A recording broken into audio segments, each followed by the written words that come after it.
Well, whoop-dee-doo. You're not late. You're just in time. The Hairy Scary Hangout will begin shortly. Welcome to the Hairy Scary Countdown with me, Cliff. You got about 15 minutes until showtime, so grab your drinks and snacks, settle in, and enjoy the pre-show. Yeah!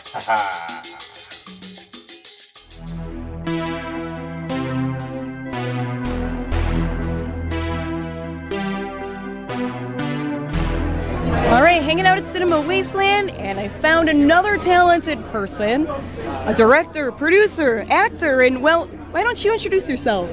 My name is Rob Stein, and I'm here promoting the film My Bloody Valentine, which Cinema Wasteland is honoring this week. I am one of the cast members in the film, a film that we shot in 1981.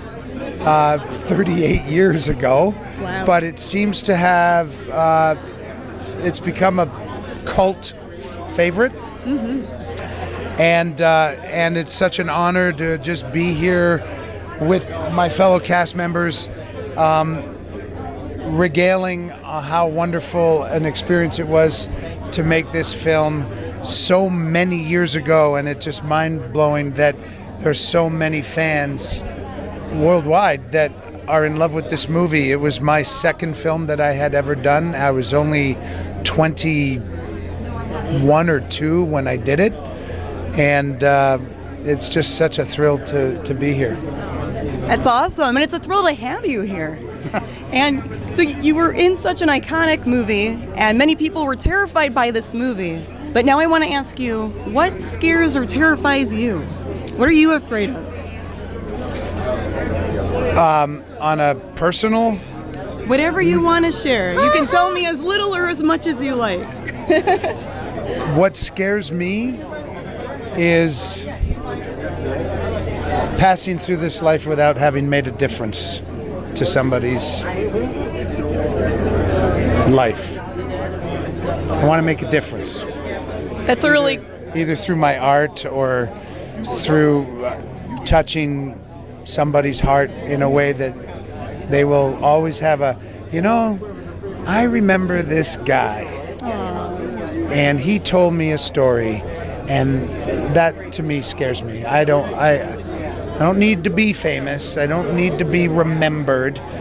I just want to change somebody's life to a point where they would maybe go, thank you. That's an awesome answer. I've never had an answer like that before. Well, and I'm also here because in Canada I was Rob Stein making this movie, but when I moved to the United States, and I'm a working actor in the United States, mm-hmm. I had a 30-year career as a voiceover guy. I was the voice of Turner Network Television for 14 years. I was the voice of the NBA. I did the Super Bowl. I was the voice of MTV and VH1 for many years. And so I sort of, behind the scenes, made a career as a voiceover guy. Nobody knows who voiceover people are, but it's actually a pretty good job. You get paid to talk, and I love to talk. So I did that for a while. And then I made a movie called A Fish Story. Nice. Which was on Netflix for 2 years, and on Amazon and Amazon Prime, on DVD and on Hulu and so on and so forth. It's not there anymore. My contract ended. I'm going to try my heart out to get it back onto the digital platforms again. It's a story about my father. I wrote it, I produced it, and I co-star in it. It's a story about a father's promise, my father's promise, that one day he would build a fishing cabin in the wilderness. And the night that my dad finished building the cabin, he passed away. Oh. And so this is a story of the first time the family comes back to the cabin 3 months after his passing. And the family have to sort of figure out what they're going to do now that their patriarch is gone. Mm-hmm. It's also a story about the father who's passed on, and he can't find peace in the afterlife because he blames his family's dysfunction as a result of his having died. Aww. And he's afforded an opportunity through divine intervention or call it what you will, he has a chance to come back and spend that weekend with his family, that first weekend, in the body of a wanted criminal. And he can't tell them that he's really their father.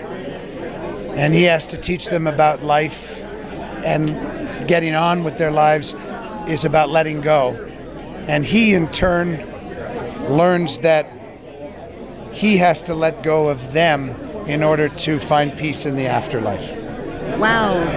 That's incredible. It's a feel-good movie about love and loss and hope and faith and redemption. It's a feel-good movie about losing someone.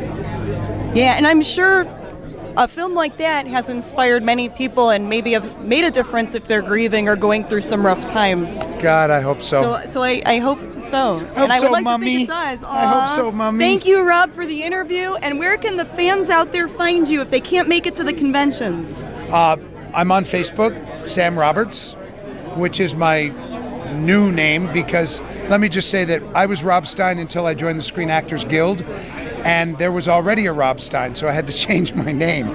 So I took my middle name, Samuel, and my first name, Robert, and added the S on for Stein, and it became Sam Roberts. So Sam Roberts, Rob Stein, same guy, one and the same. A true Gemini. Thank you, Rob and Sam. It was great to meet Thank you, Mummy. Aw. There's, So nice to meet you. you Thank too. you. There's more, guys, so stay tuned. Stay tuned.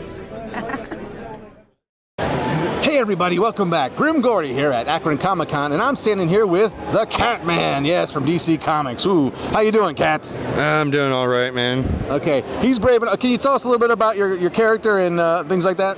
Catman was originated back in the 1960s, and he's always been a rival of Batman. He joined Secret Six. He went separated from Secret Six, then joined it and separated it. He's just pretty much an anti-hero. Well, that guy likes to flip-flop a lot, huh? Anyway, so we're here. We're going to do a segment with you called Unconventional Convention Questions, okay? Got a couple questions for you. You can answer them to the best of your abilities, all right? How's that? Okay. All right, sounds good. Okay, let's start out with a simple one. If you were a pull-string toy, what would your catchphrase be? Not catphrase, catchphrase. I'll sharpen my claws on you. Ooh, that sounds interesting. Okay, the second one, let me think. Boxers or briefs?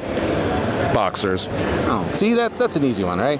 Too easy almost. Okay, let's see. One more. If you could be any female superhero, now this is a photon torpedo to your head. You have to answer this. Who would you be, and why?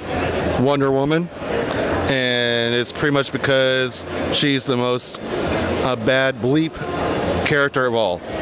Ooh, I like that. He bleeped. That saves us a lot of editing. He bleeped his own word there. I appreciate that. All right, Catman Carruthers. Thanks so much, man, for being on the Mummy and Monkey Show. Any last words? Just keep fighting the crime how you normally fight it.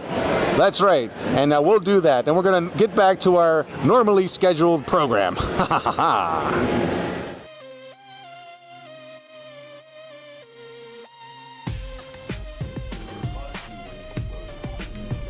That's what you need. It's very common. Hey there. Hey there, freaks and geeks. Janet Decay here, hanging out at Dark X Fest in Hudson, Ohio. And I ran into Grandpa from Texas Chainsaw Massacre, John Tegan. Hey, John. How are you? Ooh, like that microphone. The microphone. So it's awesome to be sitting with a legend here. Yes, I'm a legend. The movies freaked me out as a kid, especially the scene with Grandpa and the hammer. I mean, it's iconic. And how long did it take to get all made up and wear all that stuff? The first time it took like 7 hours because, they'd never done it. And then I had to work about 12 hours. And the second time, maybe 4.5 or 5 hours. But then we had to shoot until we were done because I had to go and Jim Seedow had to go.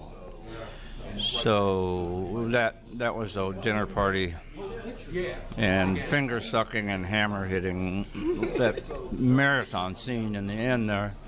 So I was in makeup from the time I sat down in the chair in the morning, quite early in the morning, until we wrapped the next day. It was probably 30 hours by the time I got my makeup off and everything.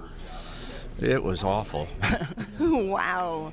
But if you see that scene, the tension's so thick because we all were just so tired, hot, uncomfortable, angry. You know, we just wanted to go home. You know, damn, this is ever going to stop. And he just kept on shooting. And Gunnar once said there's a point where something clicked, and in his head he's actually thinking, yeah, let's just kill her. Kill her. Go home. Yeah. Wow. She was such a trooper. We beat the shit out of her in that film. And she just kept getting back up and doing it again, man. Wow, you guys were all tough to go through all that, and it looked awesome, you know, and it creeped me out, and the movie's still creepy to this day. Women in particular get really creeped out by Grandpa. And I think it's that weird old uncle or weird grandpa thing, you know, come sit on my lap, little girl kind of thing that was probably one in every other family, you know. Mm-hmm. So I think that's why women maybe get creeped out by Grandpa more than men do. I don't know. It's just a theory. The creepy old dude. Yeah. So are you involved in any film projects now or anything current? I have a film opening July 23rd called Rock, Paper, Scissors, written by Carrie Fleming, Vic and Vic Miller were the writers on it. Vic Miller wrote the original Friday the 13th, and directed by Tom Holland, who wrote and directed the original Child's Play. And let's see, it's got Mike Madsen, me. Yay! Tatum O'Neal's in it, and Maureen McCormick, a little cameo by Maureen McCormick from the original Brady Bunch is in it. So. Whoa, what a mix there! Yeah, cool, huh? Very cool. July 23rd, coming out on DVD, Blu-ray, pay-per-view, video on demand, Netflix, all that stuff. All of the stuff. All of the above. Oh, whatever. So I'm going to ask you an unconventional convention question. If your life was a DVD, what would be more interesting? The blooper reel or the deleted scenes? The deleted scenes, definitely, I think. I don't know, the blooper reel. Aren't they the same? I don't know. No, the blooper reel are funny deleted scenes. Yeah, it might be more funny. Deleted scenes? I think the blooper reel. Very cool. And where can the fans follow you out there on the interwebs? I'm on Facebook. That's basically it. I don't have a website or anything. Okay. But I spend a lot of time on Facebook. Aww. Because I'm semi-retired, you know. I got a lot of time on my hands. That's okay. You put a lot of time into being in these creepy movies, and thank you for talking with us.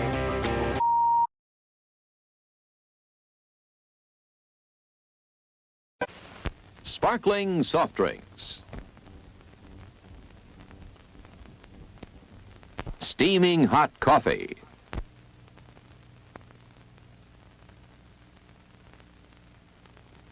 Steamed or grilled hot dogs.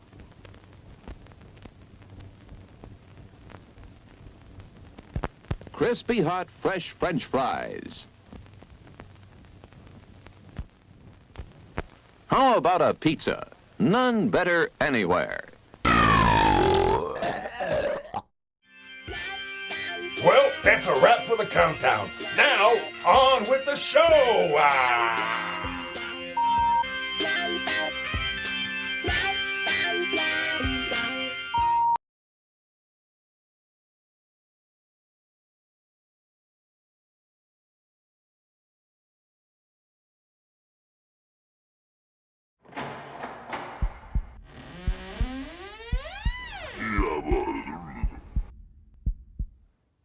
Well, whoop-dee-doo. Hey, gang. Welcome. I'm Cliff Jablonski, the behind-the-scenes guy here at the Mummy and the Monkey's Hairy Scary Hangout, yeah. And I want to know one thing. Are you DTF?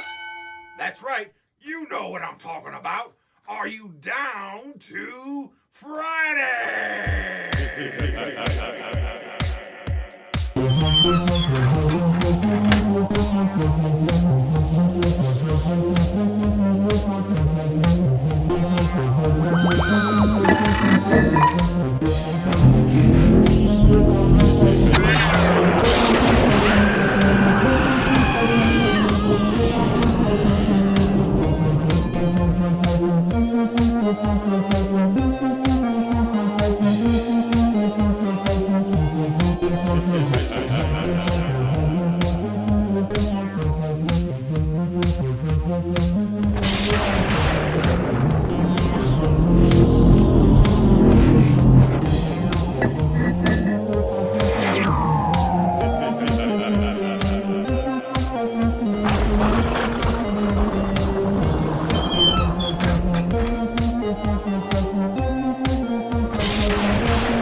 What's buzzin', cousins? I'm Grimm Gorri. And I'm Janet Decay. Together we be hosting the Mummy and the Monkey's Hairy Scary Hangout. That's Wow, right. it's been 2 long weeks and we missed you guys so much. Oh yes, we can't tell you how bummed out we were the last couple of weeks, mostly due to engagements that we had coming up. Oh look, we already right off the bat, the super chat. Hey, thank Bargain you. Barons! Yay! Thank you! That's right. The Bargain Barons are one of our favorite Canadian YouTubers.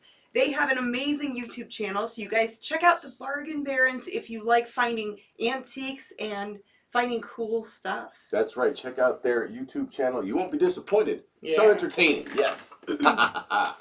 But wow, yeah, we are so glad to be back and see everyone in the chat. This is so much fun. Yes. And we missed having fun and hanging out with you guys. That's right. We are definitely DTF tonight. That stands for Down to Friday here. We are definitely down to Friday. That's right. It's been a while since we've been in the Erie Cemetery, broadcasting from Cleveland to the world. That's right. Live again tonight. Oh, yeah. And tonight's a very special night, kind of like a Michelob night. Tonight is something special, you know? Yes, and you're even wearing your very special tuxedo t-shirt. Yes, I did. I wear for the occasion. Yes, and it smells just like a thrift store. It still has a thrift store not so fresh smell. Oh, crap. But I'm wearing it because why? Because tonight is what I've been promising for a long time now. And I finally kind of figured out some things, but I might need some of your help out there as we go. But there will be another. But let me explain. So tonight is the inaugural debut of the Fanny Awards. Yes, that's where the Mummy and the Monkey present awards to you, the fans out there, right? Why should just because we don't win anything doesn't mean that you can't, right? There you go. That's right. So we did get a Rhonda Award one. Well, yeah, you know. Thanks to artist John Rogers who made it. All right, Seth Martin, thank you for the super chat. Thank you, Seth. Barbara Papa O the night. So it's really sweet. Let me explain how this is going to go. Tonight we're going to have 4 categories. Okay. And 4 winners. And the idea here is that the 4 winners that win tonight, the ones we chose, are going to become a part of a judging panel to kick off our actual, this is the inaugural one to set this whole thing up. They will be actual Fanny winners, okay, for the categories I picked. And they will become judges, and we'll do another Fanny Awards this October. Awesome! And then one every year after that. So, hey.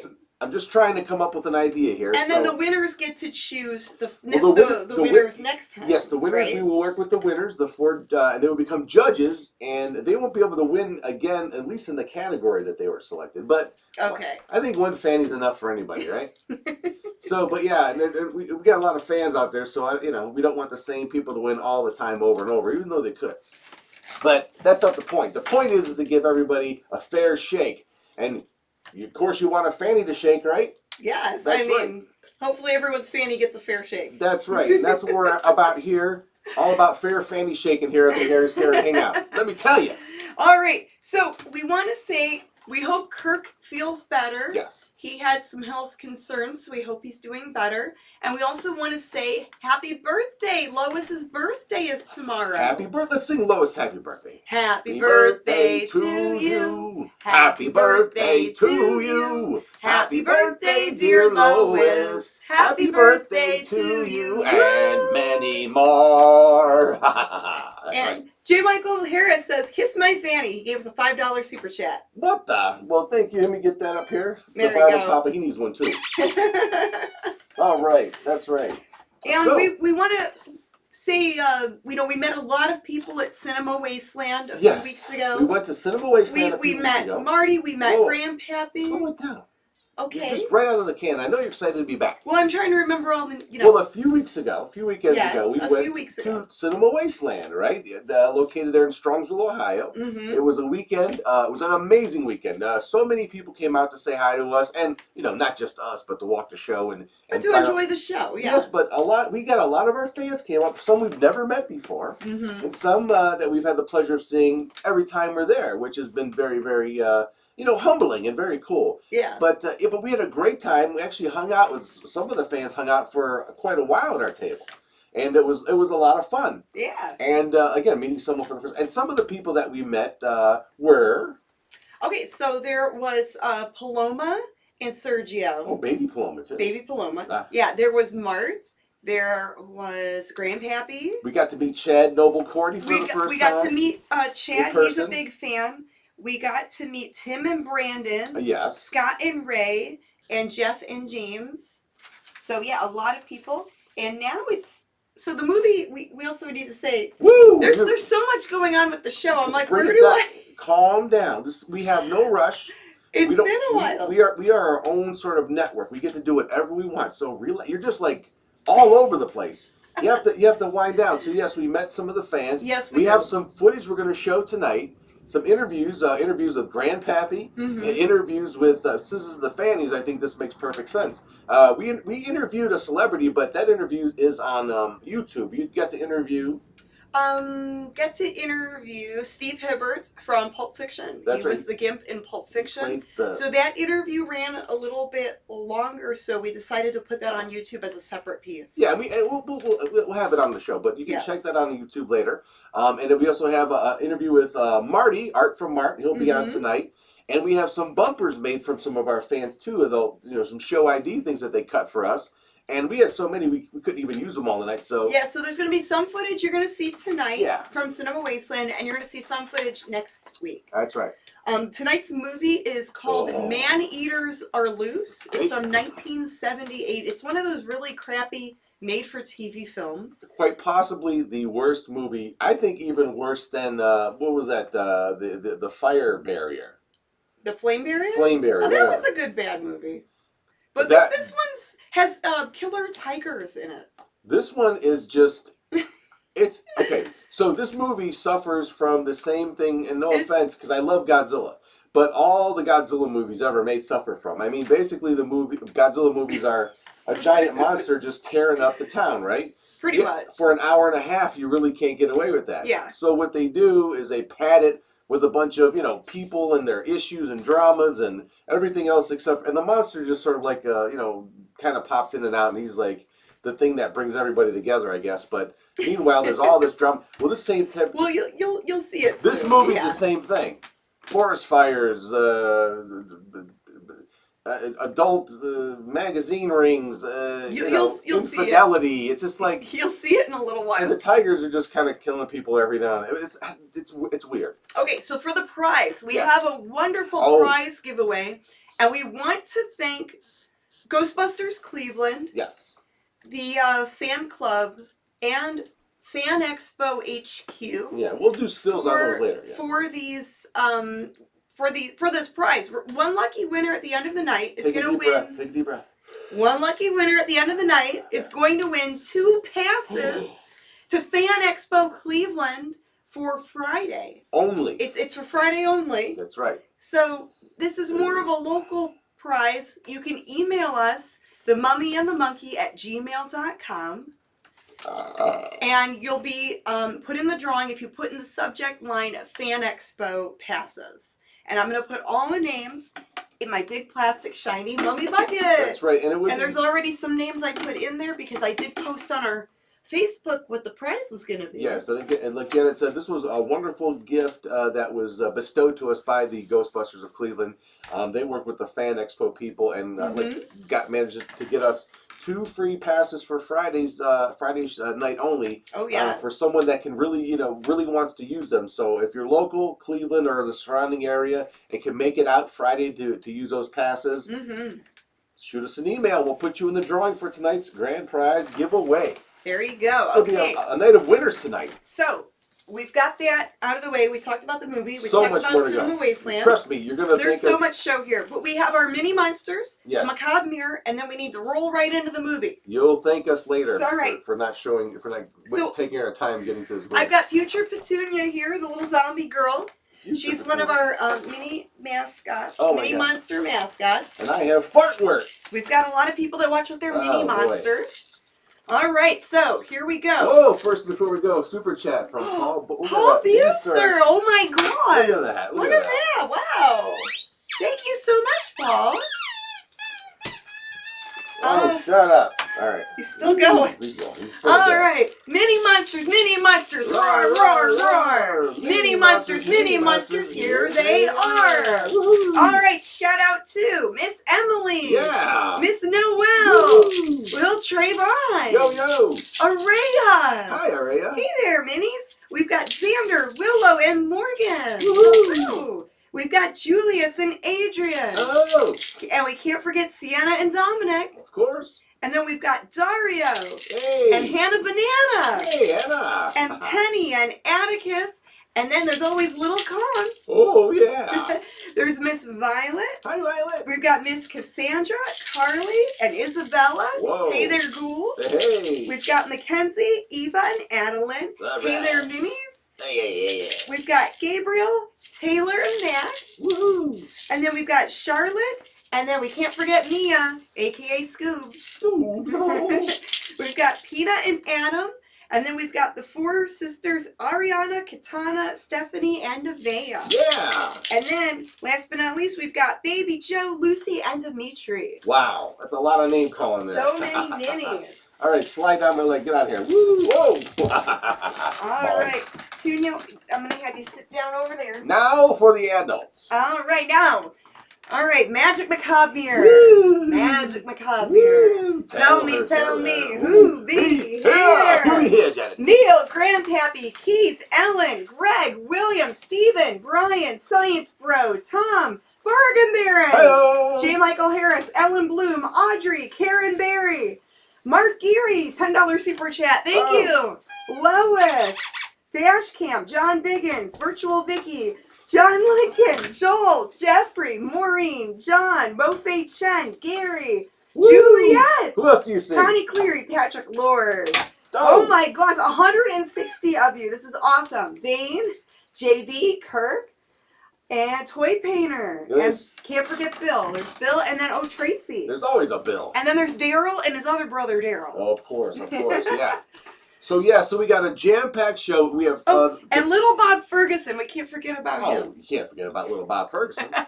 So again, tonight's show we have 4 farts of the movie. Yes. And they're like 20 minutes long. They're long, okay? So these are juicy movie parts, or as we say, farts. They're the kind that that sort of linger too. They just don't go away and dissipate. They're those kind that just are still in the room 20 minutes later after you blew it out. So these are potent ones. These are potent, but again, that's what they're still. That's why we encourage drinks and snacks, because you're gonna need them tonight, folks. When we bring you Man-Eaters Are Loose, and we'll, like I said, have the first winner of the Fanny Awards after the first part of the movie. So let's get on with the show. And then Snacktoids too. Oh, don't forget snack toys, all this kind of fun stuff. All right, like gang, we'll enjoy part 1 of Man-Eaters Are Loose. Right here on the Mummy and the Monkeys Hairy Scary Hangout. Grab your nose and squeeze it tight. Here we go to start the night. Here, kitty, kitty, kitty. Here, kitty, kitty, kitty, kitty.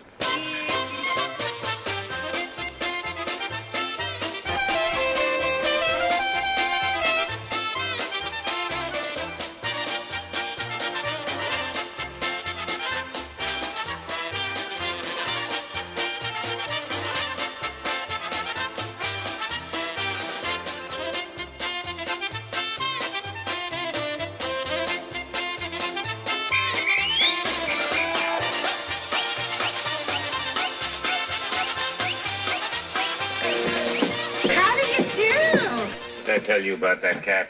It's just a sip of milk, Toby, left over. If he's too good to hunt mice, it's time to wring his neck. Man shall have dominion over all the beasts of the land and the fowl of the air. Shut up!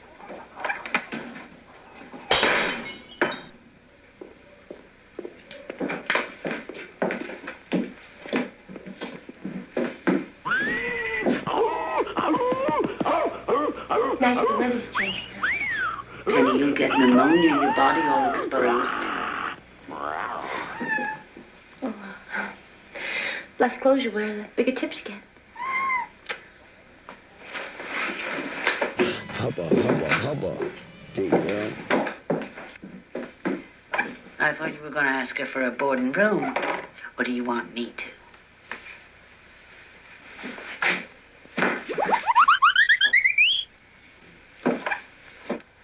What for? Don't worry, just for show. You always get it back with interest. You know what I'd like to do someday? I'd like to walk right up to that pulpit and tell all those good people in the Godspeller Church. Do you want to know how good Deacon Toby Waits raised this poor little juvenile delinquent? He took in on state aid. Remember when? I've been good to you. Likewise, I'm sure. Cha-ching!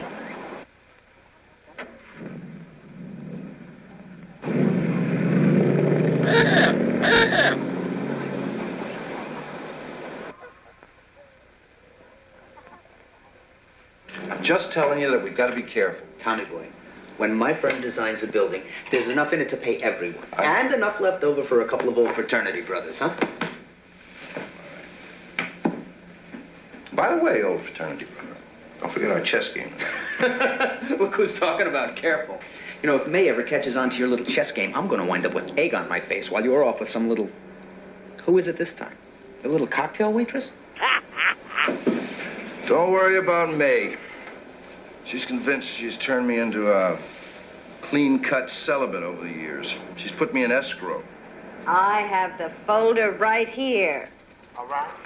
No, actually, the appraisals here have risen in Whitford in the last year. Mm-hmm. Oh, my God. Moving the county seat to Scarby has actually increased the values. I just can't do it. But Whitford will continue to have a fire station and a sheriff's substation. Peanut butter. Now, if you're really interested in this house, Mr. Gilbert, I would make an offer before somebody snaps it up at the asking price. If I had my way, we'd close down this cruddy substation, and I'd move all you gold brickers back to Scarby headquarters so I'd keep an eye on it. We get you long-haired slap-offs from the big city through here all the time. Take a job, you're going to do us hicks a big favor, and you think it's going to be some kind of a vacation with pay. Strange.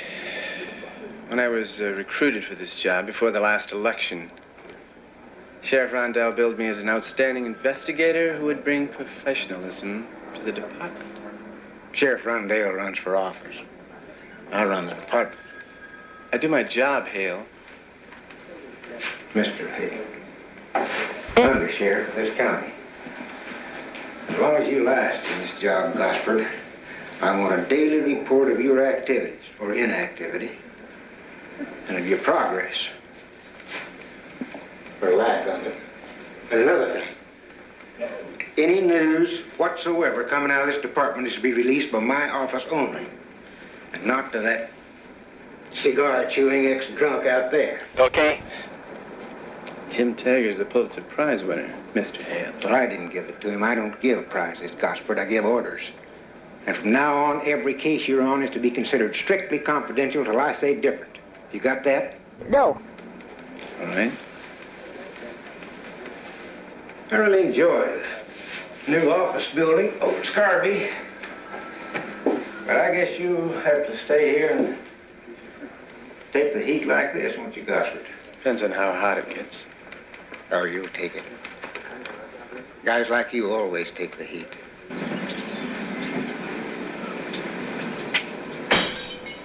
You're gonna end up eating a steady diet of government cheese and living in a van down by the river. How are you, David?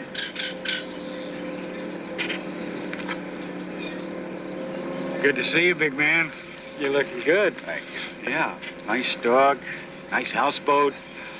Never knew you liked to fish. I never did. Looks like a real good spot for it, though. You found yourself a real beautiful spot here, David. How'd you find me, McKellen? No. Me first, okay? When are you going to accept yourself for what you are? Well, I already have. That's why I'm here. Well, it turns out that I have to admit you're about the best we got, and looks like we need you back. Thank you. Oh, yeah. Yeah, it's the only profession in the world where to be the best, you gotta be the worst. No. Well, I meant it, Mac. No more. Wait. I'm through. David, look, listen to me. You and I together have tracked down, well, probably some of the most elusive... Well, go ahead and say it. Targets. Targets. Most elusive targets in the world. We're pretty good at it. We're dinosaurs, Mac. Our days are numbered. Already past, probably. We don't even know it. Why do you say things that you know will hurt me? You know what I'd hoped? I'd hoped that this time you're taking off here, you'd become a little bit more realistic, not so poetic. Realistically, where does it all end? This business of reducing the solution to all things to the little X in the crosshairs of a sniper scope? You know, Mac, I've had a dream. Clear as crystal. I see myself framed in those crosshairs. Oh, my God. It's no lie. That's realism. There I am. A little X across my back, just below the shoulder blade. No sound. Just a deep, hot pain. Right there. Oh! No more, Mac. No more.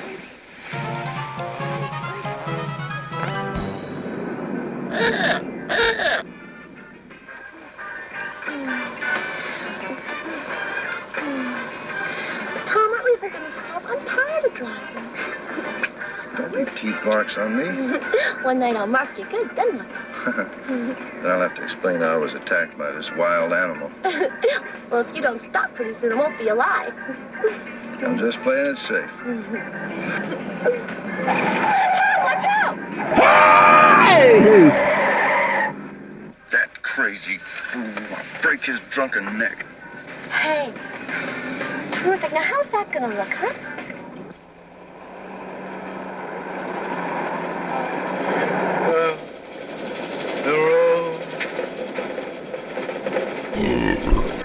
Piled up out of here. Wouldn't that have been something? Tango with somebody. How about tangling with me?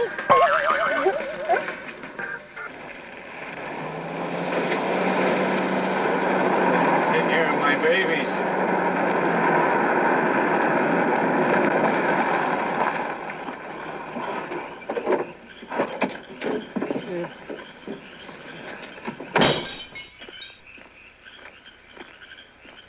Are you up there? You hear me? Who are you talking to? Oh, what's the use? Ain't no God up there.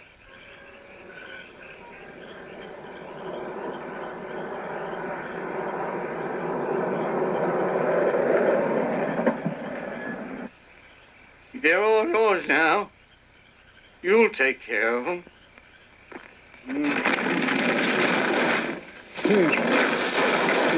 Yeah. They're all yours now, yeah.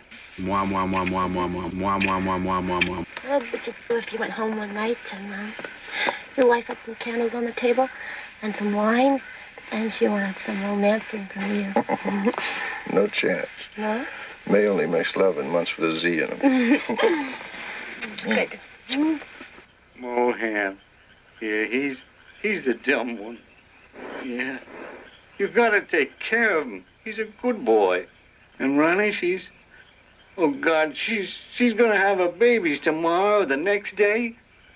You gotta take care of my babies. That's all I got. Yeah. Can't starve you anymore. What a dumb thing to do. Come on, boy. Come on, boy.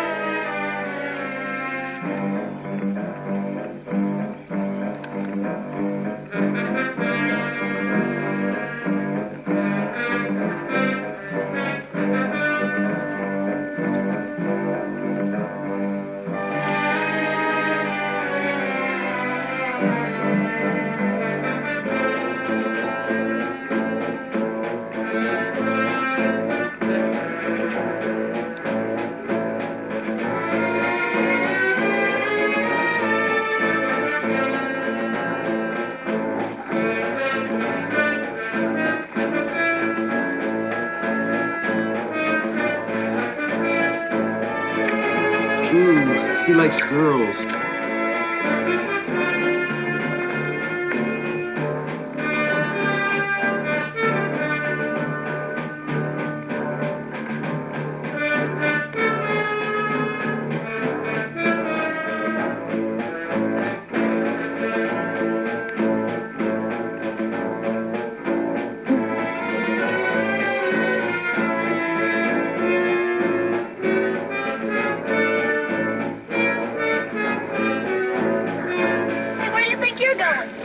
I want to get some air. I know where you're going. You do? Uh-huh. Everybody and every creature has to poop sometime. Hey, don't go too far.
Joke's on you.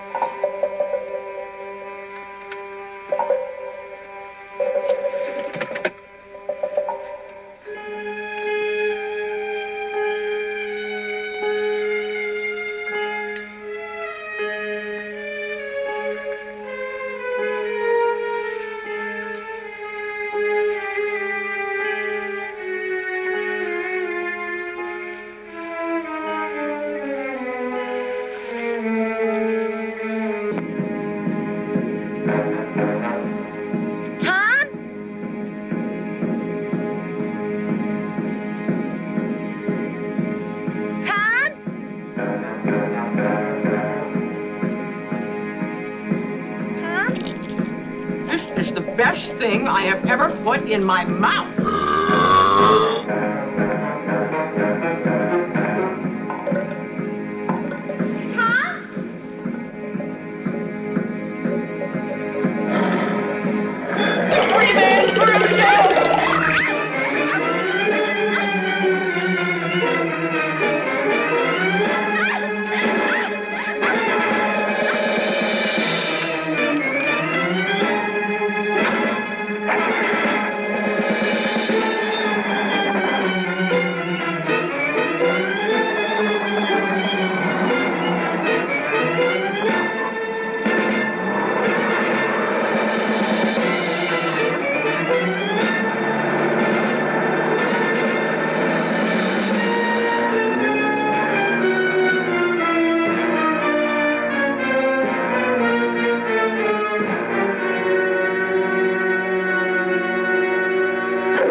Will you shut up?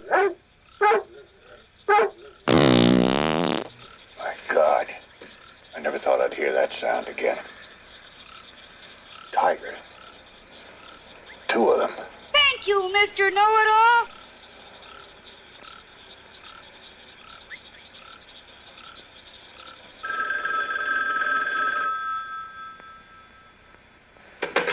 You! Hello? George, I hate to bother you again, but Tom isn't home yet. Have you heard anything? No, I assumed he'd be snuggled safely by your side by now, May. I know he drinks on your chess nights. That's my problem?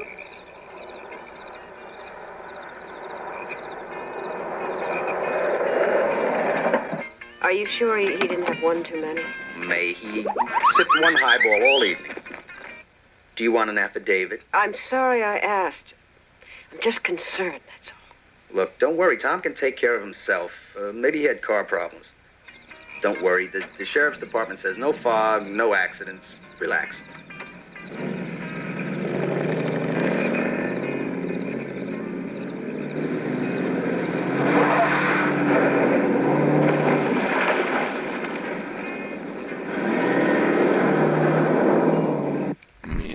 I wonder, could you check with them again? Oh, why don't you call him, May? I don't want it to sound as if... Okay. I'll call you back.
There's your money, plus Jezebel, daughter of Satan, corrupter of men. No. What do you mean, no? Are you a habitual violator or something? What is it? So you've been with someone else already? None of your business. You get out of here. Don't you threaten me. Who you been with tonight? I haven't been with anybody. Now get out of here, or I'm going to start screaming.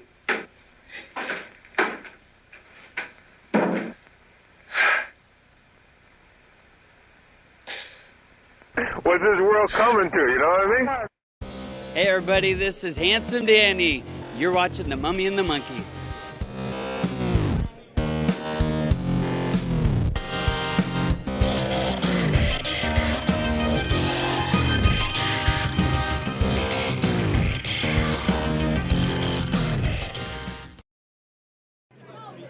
Hey Groovy Ghoulies, Janet Decay here at Cinema Wasteland, and I ran into a super fan, Grandpappy. Hey, how you guys doing? I'm so excited. I can't believe it. I get to meet him. I send things to him. I think they're dumb, but at least they're laughing. Well, you said you ran into Bigfoot? Or yes. You're going to do a video with Bigfoot? Yes, I told you that last video I did.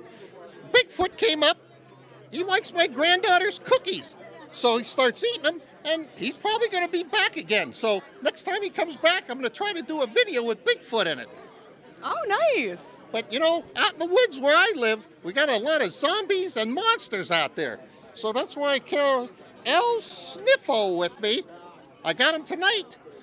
But I told him we probably got friendlies here tonight so he can have the night off. But I carry him around, and when the zombies and monsters come around, that's when El Gran Papo comes out. You'll see him. Very nice. Yeah, we saw him in your last video. Oh, did you like him? Yeah, he was amazing. He's goofier than me. Yeah. Now, you used to have a radio show, and did you do this character for the radio show? Yes, I was on the YBL out of Ashtabula. We were the morning crew. I was Grandpappy, we had Scody, and we had Roger was the DJ.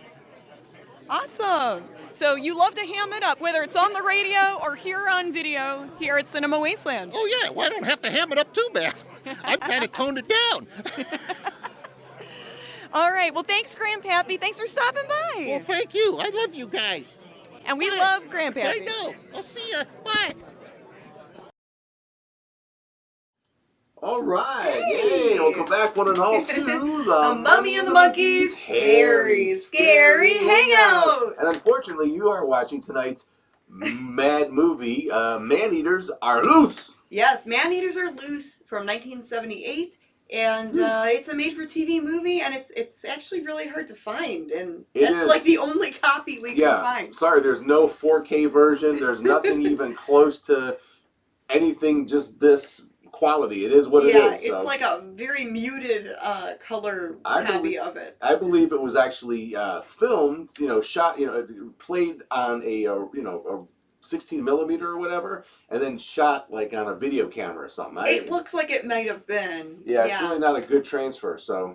And it looks like it was from an old reel of film. Yeah. The way the colors are kind of faded. Yeah. Anyway, it is what it is. So maybe we could show Guardians of the Galaxy. Never. So, but hopefully we can find at least better quality movies. And we actually made some connections at Cinema Wasteland with some independent filmmakers. So there could be more of those things coming down the pike too. Yeah, we would love to work with some other indie filmmakers later on. But for now we'll play some cruddy old movies. And let's and there's been some super chats that went through. So Nora Wallace, thank you so much for the 1999 super chat. Rob Wise earlier with his chonky super chat. Oh my gosh, Rob, thank you. That was very generous. And Dane Stotzer with his super chat. Thank you so much. Yeah, and anyone else who did. You guys are, and anyone else we may have missed, thank you. This is really sweet. We're really happy to be back. Absolutely, and we appreciate you just being here, so thank you so much for that. And now I'm getting a little hungry. I think it's ready. I'm ready for my snack toy. Ooh, is it snack toy? Let's do that. All right, now it's time. I have a spicy snack toy. For the segment you've all been waiting for. It's the Mummy and the Monkey snack toy. New yummy snacks, old movie facts. All right, and tonight's snack toy for me, and I don't even know how to pronounce these, so I'm probably going to butcher this. Are they going to eat them Takis? Takis, I don't know. Fuego. Fuego. Fuego. That's Spanish. Chili, pepper, and lime. Very, very hot, yes. Hot chili, pepper, and lime. Spicy hot. And then what did you get? Now see, I thought I saw this, I'll have to wait till you're done doing that. Okay, and they don't endorse us in any way. We just like to try different snacks. So this is not a paid endorsement. Sorry, go ahead. So, I saw a bag of these, I don't know, a bunch of, like earlier last year sometime, or sometime last year. And I saw them, didn't buy them, and wondered if I was seeing things. But then when we were out and about the other day, I saw a small bag. It's Doritos Roulette. Look at that. It's like hot or not. They had mixed all their chips up in one bag. And it's kind of a Doritos Roulette. Hey, look, got another super chat from Sergio Ruiz. Thank you, Sergio. Thank you, Sergio. Sergio and baby Paloma with Lobo the dog. Cake pops for snacks, baby drinking from her mummy mug. Oh, wow. Yeah, we got to meet both of them at Cinema Wasteland. They came out and hung out at our table for a little bit. Had a good time talking with them. Awesome. It was awesome meeting you two. Yes, all right. Very great to meet you guys. So, tonight's snack toys for Man-Eaters Are Loose. Oh, that's really spicy. It's Fuego. Wow. That's really good, though. I might get spicy with my Dorito. Wow. Okay, so tell us a little bit about the All-Star cast. And people did pick up real quick, and I had to tell you about it because he's only in this one part of the movie. Dabney Coleman, Buffalo Bill, 9 to 5 fame. I wrote his name down as one of the... This does have an all-star cast, even though this movie's really not that great. A lot of notable actors in this movie. That was a hot one. So Tom Skerritt plays John Gosford in this. You saw him earlier. He appeared in more than 40 films and over 200 TV episodes. He was in, I believe, MASH, and I think he was a guest star in, like, The Love Boat. Not Tom Skerritt. Harry Morgan. Oh, Harry Morgan was. Yes. Okay. I got him mixed up. But Tom Skerritt is 88 years young. He's still around. Wow.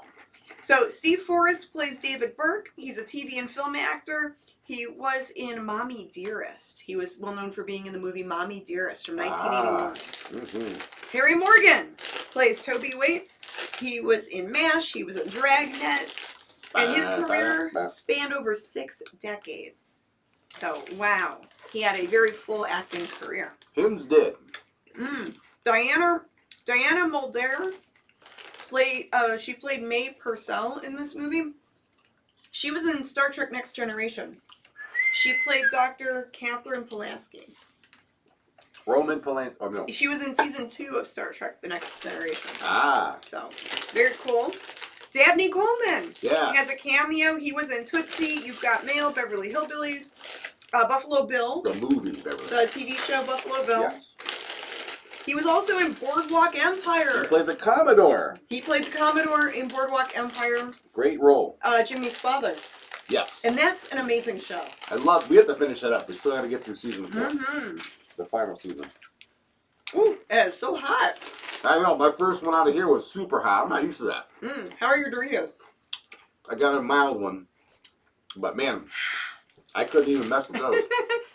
I need to wash it down with some special grape juice. Yeah, we saw everybody's comments on the cast for this movie, and yes, it is. I think we were saying they were probably needed a paycheck, right, in 1978. You know, maybe they were on contract or something, and yeah, they just they were all in the right place at the right time and needed a paycheck.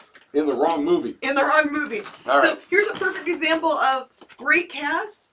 Not very well written. That's a great movie. Yeah. All right. Well, that was a mistake eating those because now I'm in my mouth. I think my sinuses just cleared from all the spicy. Wow. I think I need one more of these. Woofa. All right. Well, let's what's coming up next, Grim? We're gonna do our first Fanny Award of the night. And again, these are ones we went down a list of we made a little small short list, and I just kind of handpicked who I thought would be good just to get the ball rolling here, and then I'm going to get together with these 4 winners that will turn to be 4 judges, and anyone that wins will become a judge automatically from here on out. Help us pick new categories and some new winners. But I have the first kid now. Did I put these in the thing, right? All the way down, right? I think you're looking good. They're spicy. Did I mark this? Uh-oh. I didn't do such a good idea, did I? Good thing here, did I? So you're going to announce one of the Fanny winners? I think so. Did I mark the folder? Oh, no. Oh, I don't know. Did you? Oh, no. Well, while you do that, let's read some of the comments. Okay. You burned your sinuses clear, Janet says. Okay. I think I did. Wow, those work wonders. Yeah, let's because this is an interactive show. We should talk to some of address some of the comments out there. Only the young can handle spicy chips. LOL. They're too hot for me too, although good. That is for sure. COVID treatment. They could be. It might be. I don't know. We're eating a lot of garlic and other stuff too.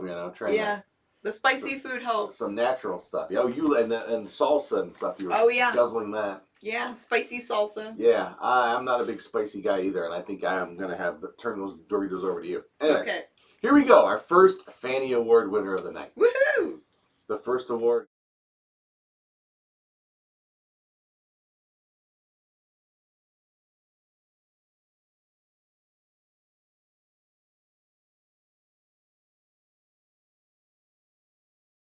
You'll receive a physical Fanny Award, which is this. It's a framed, Fanny Award with your name on it in the category, and Janet and I will both sign it. And we'll send it off to you. So, we'll get your addresses. Just email if you win tonight, and send us an email, and we will hook you up with your Fanny Award. So, Tony Beller, first one on the board as best fan artist. And this is a tough category because we, in that category was Joel Mouse Wilhelm, Marty, Randall, who does our graphics. But Tony's been from day one, he's been a huge supporter of our show as far as back when I hosted the Daughter of the Ghoul show, Tony Beller was a fan. And he's a fan of all. He goes back like 10 years. So and he's done stuff for a lot of other show hosts out there, but he's for us he's definitely stepped up and did a lot of cool things. You guys are all awesome. Yes, this is a way to showcase some people, some folks, and then that way later on those same fans that won something can also Absolutely. award someone else later now, on. Tony that's is a fan. the first winner? There's plenty of opportunity for all the fans to probably get something at some point. And he becomes the first judge on the panel that's going to vote for the next round of winners this October. So you don't have to wait that long for the next round because this is the inaugural Fanny Award kickoffs. Okay, so I got a little plan here. And if anyone else starts giving their fans awards, they stole it from us. And right? all expenses were spared. I Yes. mean, the frame is like from Dollar Tree. Darn tootin'. $1.25 tree now. $1.25 tree. Let's get it right. You know, Grimm went and had that printed up and put in the little frame. And that cost a few cents, but hey, it's the thought that counts, right? That's why they're here tonight watching us, because they're thinking about us. Yes. We missed you, you missed us, and we're all back to hang out. Okay, so yes. we're really just again stalling because we don't want to go back to go to part 2 of this stinkum-a-bob. Oh, come on. Let's get into the movie. Oh my Let's gosh. see what else happens to the Tigers. Yeah, what else happens? Let's see who else You're really expecting a lot out of this movie, you know. Expecting something's going to happen. But all right, okay, I'll give you that. Don't forget, there's a Saxon search, and but put it in the comments if you guys see John Saxon. And we started that actually a few years ago, thanks to you guys, the fans. Yeah, again. We hosted a few John Saxon movies back to back, like not really planning it. It just sort of happened that way. So then every movie after that, people were asking, is John Saxon in this movie? So. And Grimm was like, well, no, but we can put him in every movie. That's right. I have that ability. Yeah. So we just did that. That's how the Saxon search started. And yeah, we've been doing that for a few years now. For those who didn't know. Okay, so all right, are you ready for part 2? Part 2. All right, let's get... Man-Eaters Are Loose. Ooh, they're loose right here on the Mummy and the Monkeys. Hairy Scary Hangout. Oh my gosh, hide your litter boxes. Ha ha.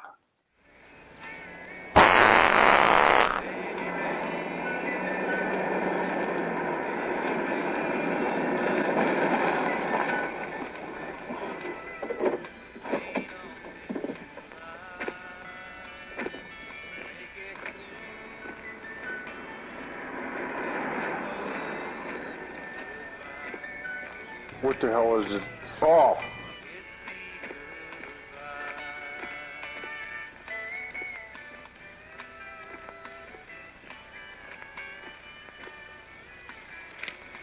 Miller? Go ahead. Got an abandoned car on Cullington Drive. Looks kind of fishy here. Could you give me a make on California? 487. Bravo Alpha Kilo. I was hungry when I woke up.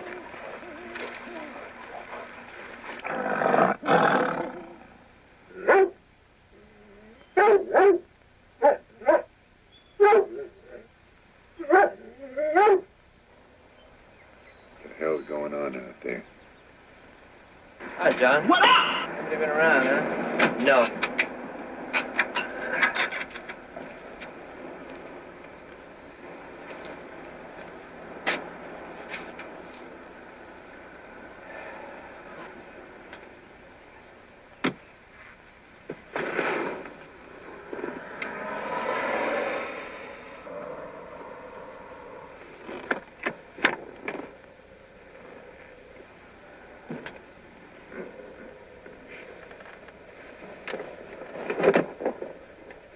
What are you looking for?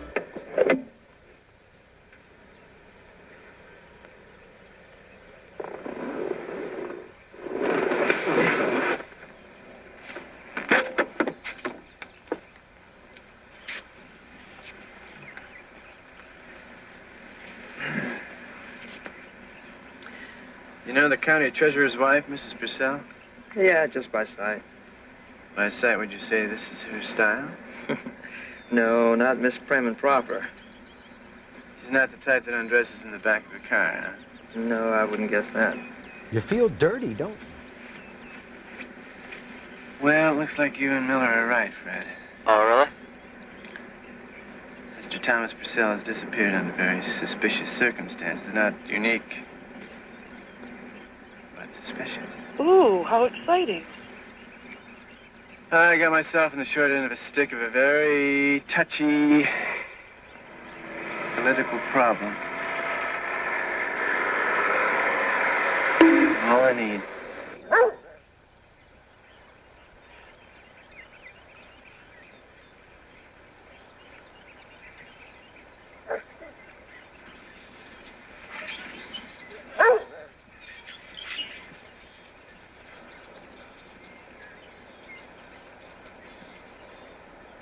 Mr. Gosford, you asked me over here to discuss the disappearance of my husband. I see no reason why we should waste time trying to find clues in my married life. I know police savor such things, but could you move that? Everything's okay at your house, then?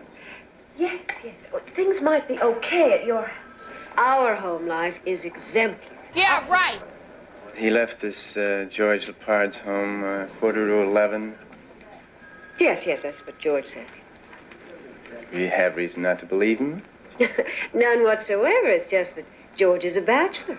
They lead very unprecise lives. He might have been mistaken about the time. He always goes over there on his chess night. Yes, I encourage it. It's an outlet. He always goes over to Lepard's house, though.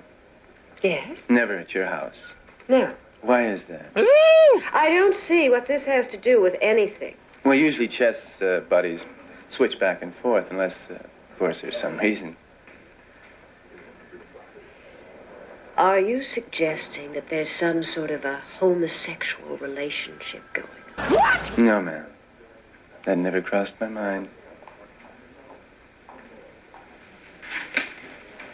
The reason is very simple. The reason that they play at Lepard's house, you mean? Yes. We don't drink at home. We don't even keep liquor at the house. Oh. Well, I don't enjoy it. That is such a lie. And since I contribute to our joint income, we decided a long time ago there was no need to spend money on something only one of us enjoys. Well, isn't that special? But I would think that he probably has a little snort or two over there on his chess night, yes? I'm sure that he has a highball or two over there, yes. But if you think that he was just drunk and wandering around, falling down drunk, and walked away from his car... As a matter of fact, Mrs. Purcell, I don't think he disappeared where we found the car. There were no man's footprints moving away from it. Tom knows that I would never tolerate that kind of self-indulgence. His position and responsibility forbids any such behavior. I know you police would just love some kind of seamy explanation, but I can assure you that my husband was the victim of some kind of foul play. Yay! Why are you staring at me like that? So it's all right if I tell you you're beautiful and throw you down on this couch and make out with you fiercely, right? I find it odd, Mrs. Purcell, that you prefer to think of him as either being robbed or mugged or murdered instead of just sleeping it off under some tree somewhere, that's all.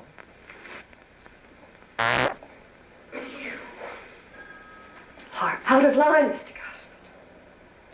I have to warn you that I have a position in this county. Excuse me? And I am well acquainted with the sheriff and under-sheriff Hale. If I were you, I would be very careful that in your investigation you didn't plant any filthy insinuations. I'd be very careful.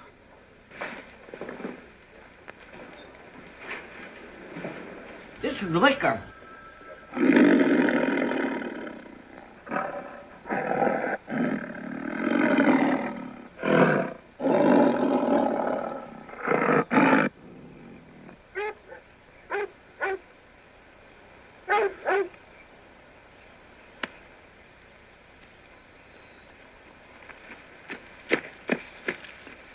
Anybody report a missing girl this morning, Parker? No, sir. Anyone particular? Yeah, one in particular, but I don't know which one yet. Huh? I'll let you know as soon as I find out. Well, you and Purcell went to the same college, right? Same fraternity, yeah. Tom was in business administration. I was in architecture. Fraternity handshake comes in handy later on, doesn't it? What's that supposed to mean? Look, just because my firm has been successful on a few county contracts doesn't give you the right...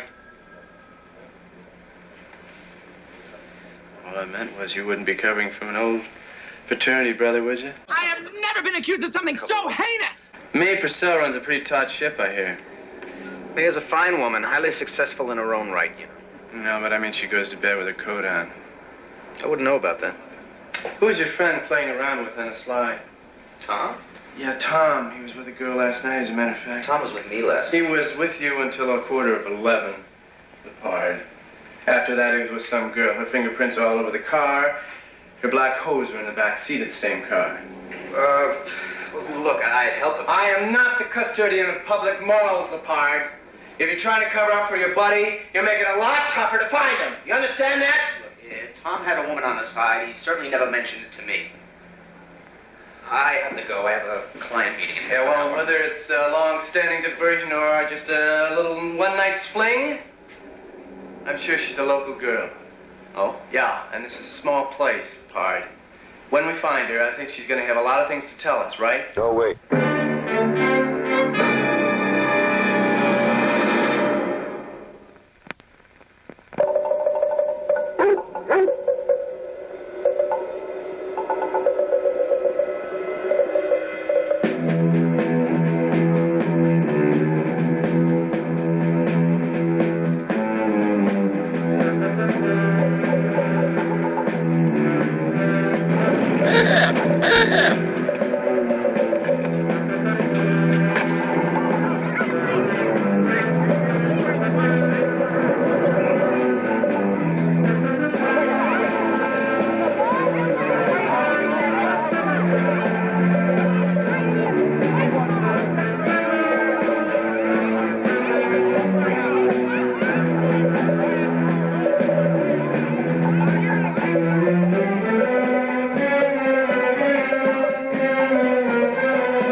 Detective Gosford. Long time. Yeah. How about a glass of water? What's the crime of the day? Prices on your menu, Jess. Myra in back there? Back in the office. Thanks.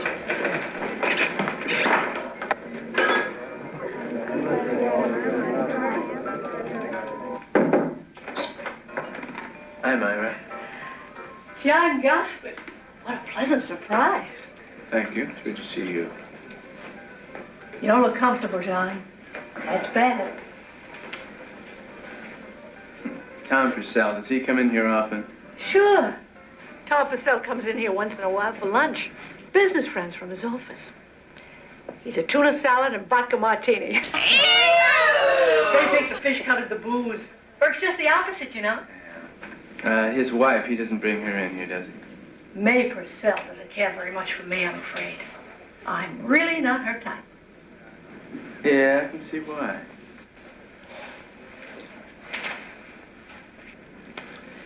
Tom Purcell was playing around with one of your waitresses, Myra. Which one? Why don't you ask him? Well, I would if I could find him. He was going at it in the back seat of his car with one of your girls just before he disappeared. That's nice. Now, I'm a happily married man, Myra. But I never miss a pair of legs in black hose. And this is the only place I know of around here that they wear these. Stupid little hustler. I warned her about fooling around with the customers. Who is it? Penny Halpern. I don't know her. She's had problems ever since she was a kid. The court turned her over to the Toby Waits out on Liberty Mills Road when she was 14 for a little Bible-thumping upbringing. Yeah, well, I don't want to preach to her. I just want to talk to her. Would you go out and get her, please? Hell no.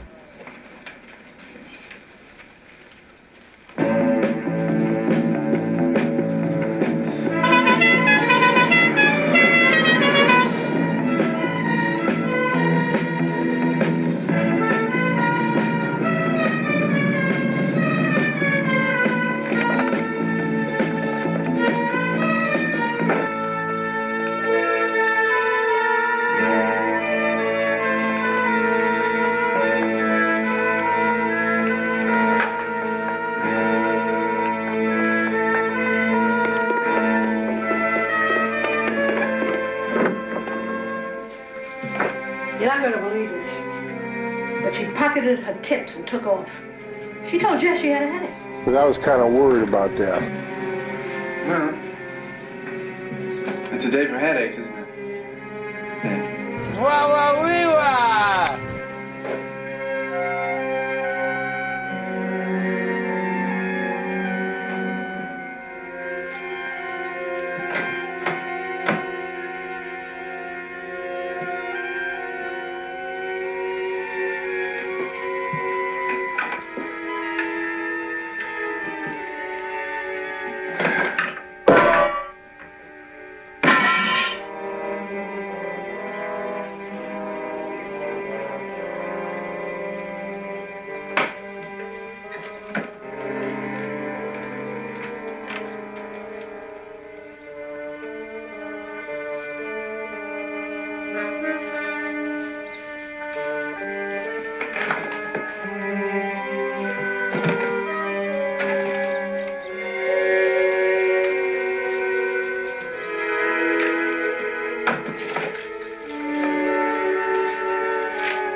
God is our strength and our salvation.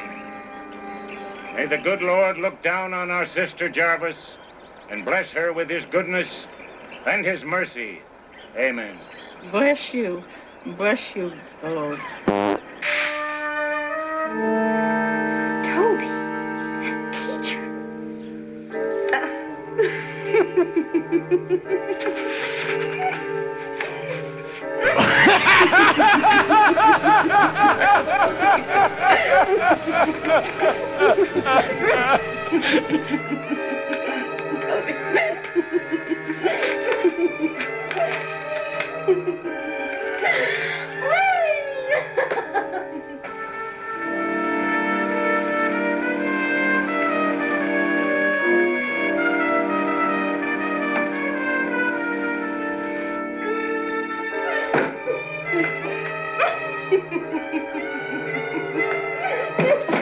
What's wrong with you?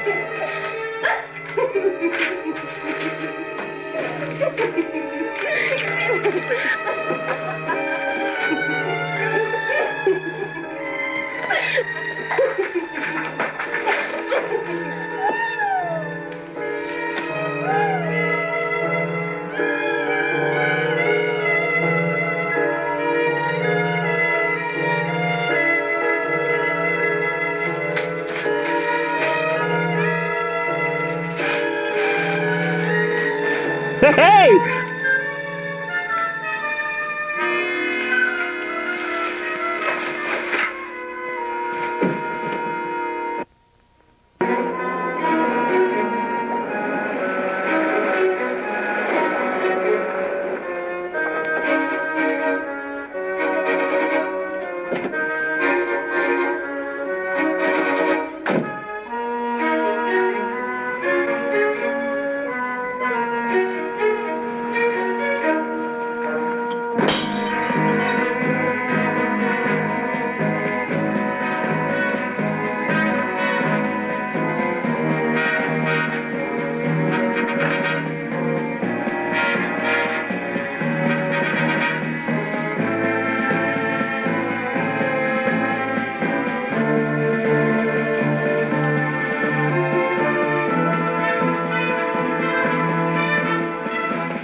Gosford.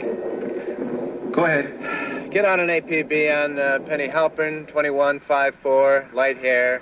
Driving maroon Mustang convertible. DMV can get you the license. Wanted for questioning. Yes, sir. What else? And get an officer out to the Waits Farm on Liberty Mill Road on the double and tell him to dress for some heavy weather coming in right now. Roger, Mr. Gosford. There's a fellow at the station to see you, name of David Burke. Well, what does he want? Peanut butter. Something about tigers. Tigers. Yes, sir, he said tigers. Said he wants to talk to the head man.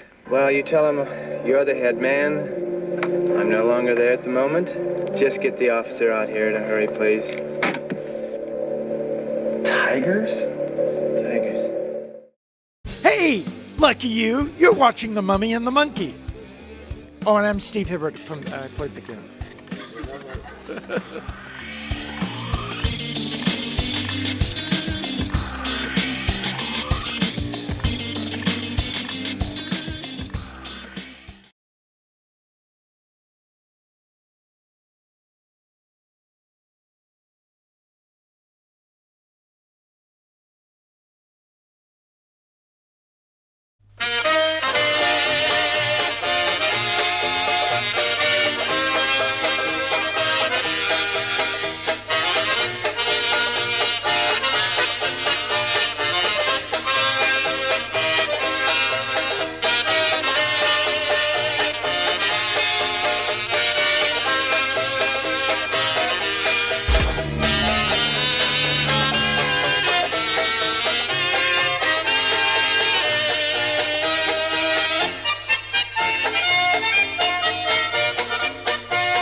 Camera with me, come on.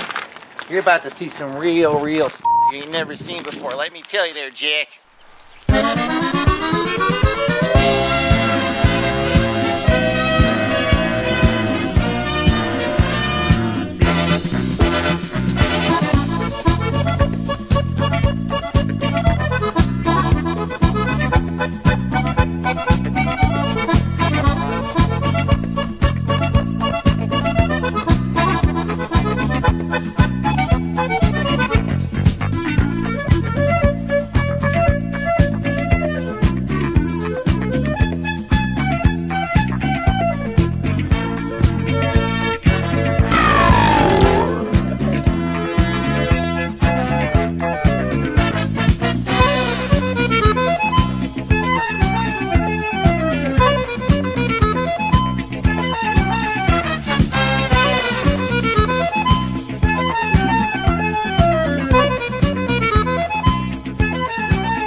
It's your old buddy Yashu here. Hey, my little favorite Pinky's doing.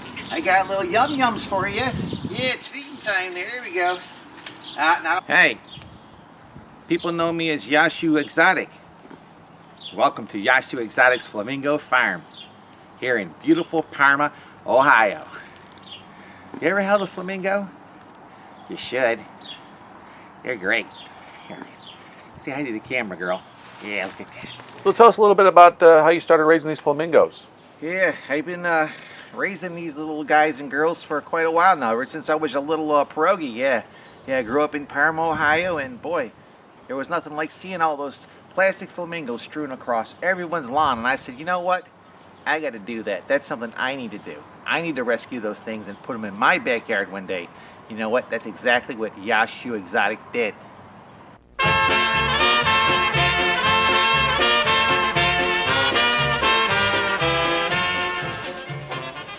How do you feel about people accusing you of abusing the flamingos?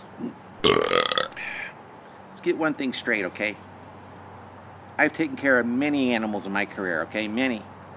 I mean, I've been known to choke a chicken or even spank a monkey.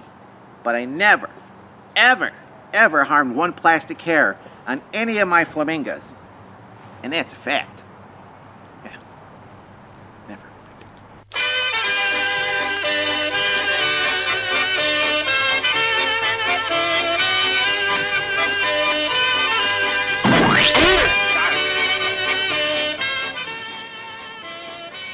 nothing like coming in and petting a real flamingo.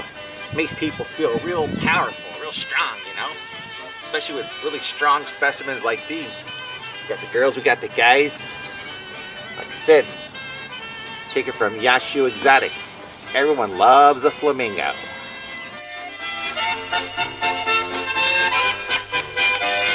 Carol Baskin. Carol Baskin. Carol Baskin. Carol Baskin. Carol Baskin. Who is Carol Baskin? Keep asking that question. I don't know who that person is.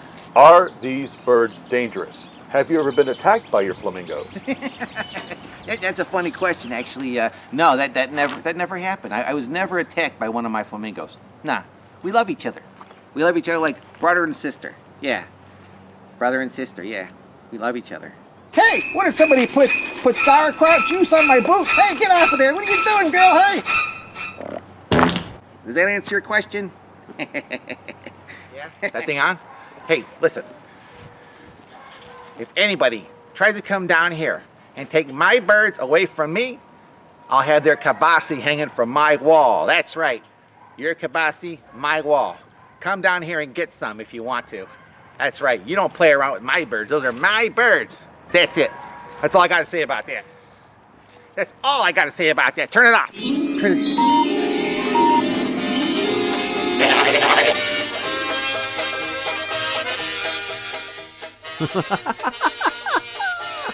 Well, I don't know about you, but I don't know what's stranger, the reality or the dream. Tune in next time for more misadventures of Stasha from the old country. Wow. Stasha from the old country, boy. You can't beat that. The Yashu Exotic, man. I thought that was apropos for tonight's show. Hey, we got a bunch of claps. Bravo.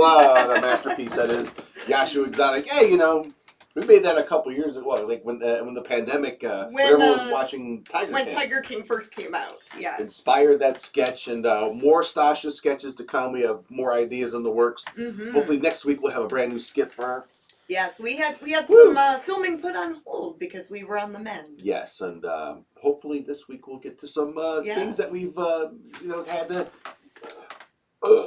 excuse me not be able to get to because were you trying to burp? I'm still a little sick.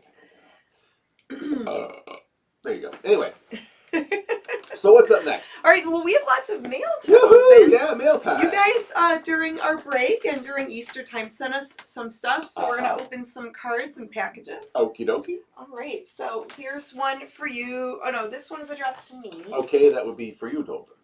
This one says the Mummy and the Monkey. Okay, that's us. This one is to Grimm Gorri. Grimm Gorri, that's from Bobby me. Harvey Jr. All right, thank you, So Bobby you want to Harvey. open that one first? Yes, ma'am. And then I'll open a few. Okay. And we have a package as well, right? Yeah. Oh, boy. I love fan mail. So thank you guys for sending us fan mail. Bobby Harvey Jr. again adorns it with his signature. I'll cover that. His signature stickers, a menagerie of stickers on the envelope, and it says, "Oh, it's an Easter card." Okay, cool. Because we weren't on Easter, we took that weekend off. So that's okay. I like you so much that I'd give you half of my Easter candy. Oh, how sweet. In fact, I'm biting each piece in half right now. Happy Easter from Bobby Harvey Jr. Thank you, Bobby. And Bobby also sent this card to me. Very sweet. He sent us each a card. How nice. Yes, I like it. Okay. All right, what do you got? I know a good egg when I see one. It says, Happy Easter to one good egg from Bobby Harvey Jr. And it's got a bunch of cute little stickers in it. There's cat stickers and Easter eggs and stuff. So thank you, Bobby. You That's just don't sweet. you just don't want to feed her eggs because you'll be sorry. All right, what else? All right, this is from Steven in Detroit, Michigan. Okay. And some of these got rained on last week when we checked the mailbox. So this card was a little crinkly, I think, from the rain. Okay. Or snow or whatever it was doing. Right. Happy Easter wishes. Oh, that's Okay, nice. nice. Thank you. To Janet and Grimm, hope happiness fills your holiday in many warm and special ways. Have a wonderful spring. Steve. Thank you, Steve, for sending that. That's very sweet, Steve. Thanks. Very cool. From Steve in Detroit. Detroit, Rock City. Can you put that up somewhere? Sure. Okay, and then here's another one. This is addressed to the Mummy and the Monkey, and this is from Connie Cleary in East Lake, Ohio. Connie Cleary? Connie Cleary in East Lake, Ohio. Okay, what's Connie have to say? And she says, Happy Easter to you. Okay. Janet Grimm, Mama Monkey, and the Crypt Kittens. Wishing you everything fun and wonderful today from Connie and Peg. Thank you, Connie and Peg. That is super sweet. Thank you. That was really sweet. Thank you so much. And Peg. So cool. So there you go, Grimm. I do need to put these up somewhere up here. Oh, and the Haunted Barn sent us Oh, something. Joey Vento. Joey Vento from the Haunted Barn Museum sent us this fun postcard. And it says, Feel Better from Joey, Diane, and Jess Ferratu. Oh, yes. That was really sweet. Yeah, I'm looking forward to joining in them. Thank On you. the next Haunted Barn that they put together. It'd be fun to join them. Okay, and in this package we got. And this is from William Rochot in Albany, New York. Okay, William Rochot. So there's a big envelope package here. I like big envelopes. Let's see. Okay, it's okay, double wrapped up. It's like wrapped up in paper. It's like an here. unboxing video. Oh my god! What is that? The Mummy and the Monkey. It's like a License plate. Hey now. Oh, that's fun. That is so super cool. He made that. Wow. Oh, there's two of them? Look at that. Oh, that's really cool. How sharp. That is... This is a first. Wow. We've gotten stickers before and little sculpted magnets and stuff Tony Beller made. And For our banana mobile. This is really For cool. our Mummy Monkey mobile. You should slap this on our cars. That'd be great, wouldn't it? Put it back window or something. I don't know. There you go. I love it. I know that. Thank you, buddy. Thank you, William. That's awesome. Thank you for sending us that. Wow. Wow. You guys are awesome. Gotta hang one of these up on the set. Well, somehow. We'll figure something out. I don't want to scratch it here. I'll put it by my guitar over here. All right. There we go. Very cool. So we have a Fanny Award to give away. And I'm hopefully by the next time we do this in October, when we do our our bigger presentation, I'll have it. We'll have audience sounds. And oh, by the way, speaking of audience, Will Smith, if you're out there, you are more than welcome to come to our award shows. I know you've been banned from at least one, but if you ever had nothing to do on a Friday night and we're doing an award show, come on down, buddy. As long as he keeps his hands to himself. That's the only caveat, okay, Yes. Willie? Okay. Willie. We're on a first name basis. Okay, I get to call him Willie. All right. Okay, Fanny Awards, the second one.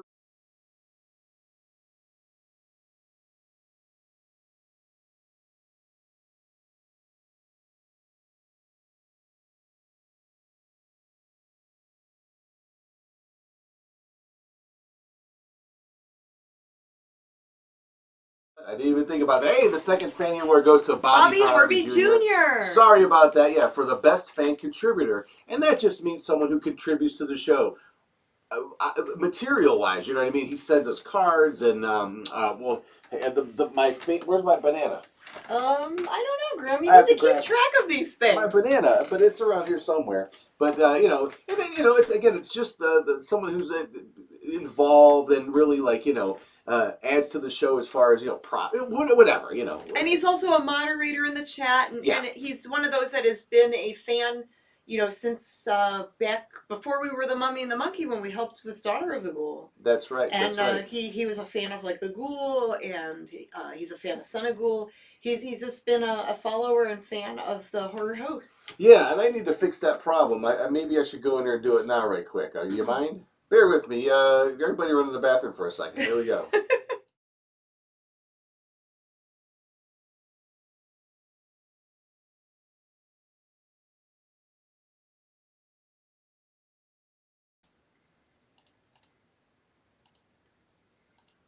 Okay, now they can hear us. All right, there we go. Sorry, I forgot to set that up. It's so particular. But next, we do the last two, they'll be able to hear us, so we'll be able to do like a little talk-up. But anyway, sorry about that. So Tony Beller won Best Fan Artist, and Bobby Harvey, Best Show Contributor. Yeah, so congrats, guys. 2 more to go Awesome. for our big winners, and you are automatically judged for our October show.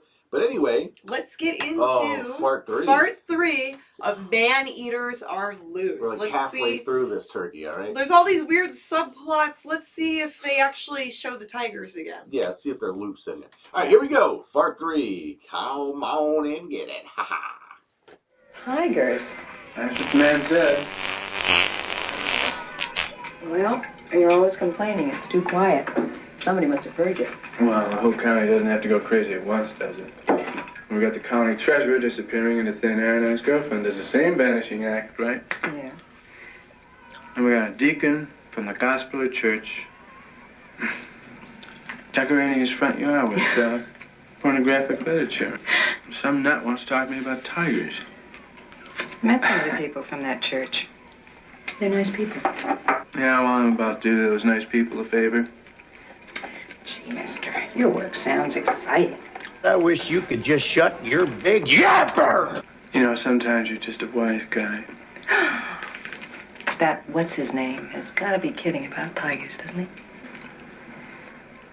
I want to talk about it. Officer? Officer? What are you doing here? Something the matter? Well, I'm looking for Miss Penny Alfred. She's working. Collington Inn. No, she's not there. What do you mean? She's not there, and we need to talk to her. Go and make some coffee, Edith. I'll take care of this.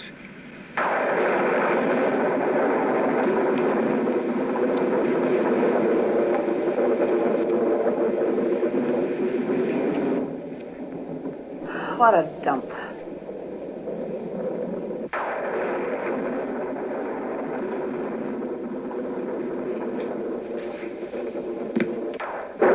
Look, if we hear from her again, you let us know, won't you? Toby, I want you to come in here this minute.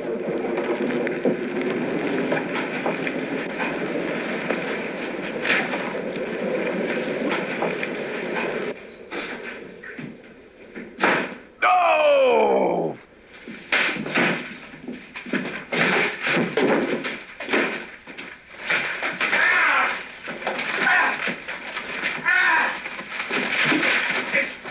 She took it. She took the money. What money? $4,000. I'll kill her. I'll kill her. Take a chill pill. I was saving it for us. You see, you don't think all this stuff is mine. Yeah? We were collecting it. Evidence. Yes. For the police. That's a lie. Those bookstores in Whitford and Scarby. I'll get that little thief. Take her in. Give her a good home. Look after her. Let her go, Toby. Let her go! I'll show her! I'll kill her!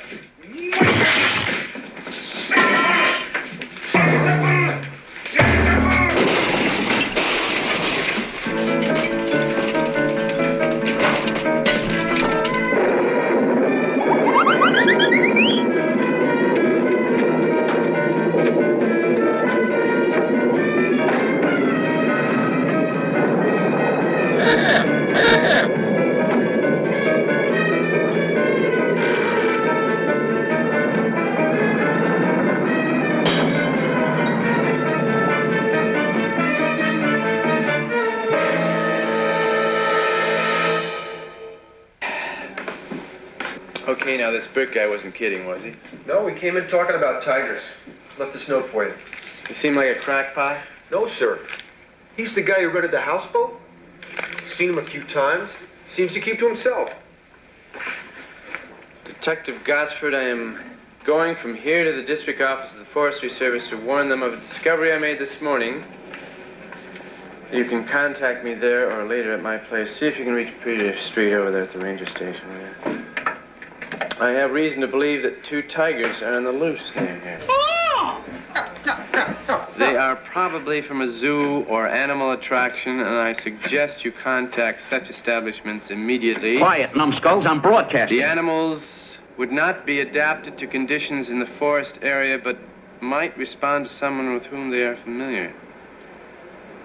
I doubt they present any immediate danger to humans, but every precaution should be taken. Gosford calling from the Whitford substation?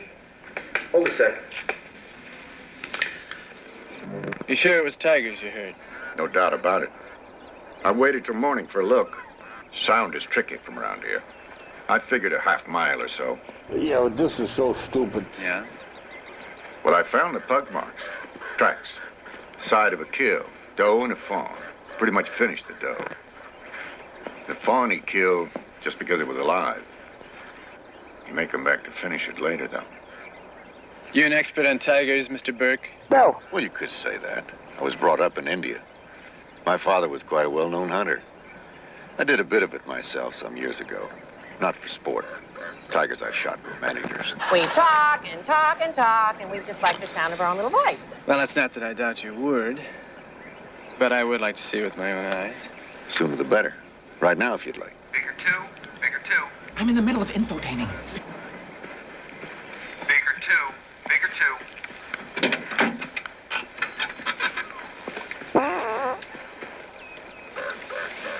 Baker 2, go ahead. Penny Halpern has been apprehended, being returned in custody now. For your disposition, sir. My disposition is getting worse by the minute, Miller. I'm coming in. Also, another message for your attention, sir. You got my attention. What is it? Jet Haynes called in. Said some wild dogs got into his sheep and killed a slew of them. Oh. Wants to know what we're going to do about coyotes running around the county. Tell him to sit on it. I'm coming in. You did say deer, not sheep. I said I found the deer. I don't know about the sheep. Well, I've got to go into town and question a witness about a disappearance. What kind of disappearance? How's none of your business, pal? Nothing. There was just an abandoned car on a side road near Cullington. Why? I heard the tigers twice, but I wouldn't want to guess. Oh, wait a minute now. You told me in that note that tigers were no danger to man, right? I said there were no immediate danger. Generally, the tiger avoids contact with human beings. He only becomes a man-eater when he's wounded or old or when the sight of an unarmed man looks like an easier meal than another animal, which can happen when his normal source of food has been taken away. Mm-hmm. Well, give me a half hour to question the witness and meet me in town if you're right. What do you mean if I'm right? My God, man, I'm not trying to be right. I'm trying to furnish you with enough factual information to take action. This area is full of people. Look, I have superiors to talk to. I can't go around just starting a panic Look, on the face. Gosford, if it's become a jungle out there, Gosford, the only two superiors around now are a couple of Bengal tigers. No more deadly animal exists outside of us. I wouldn't wait too long.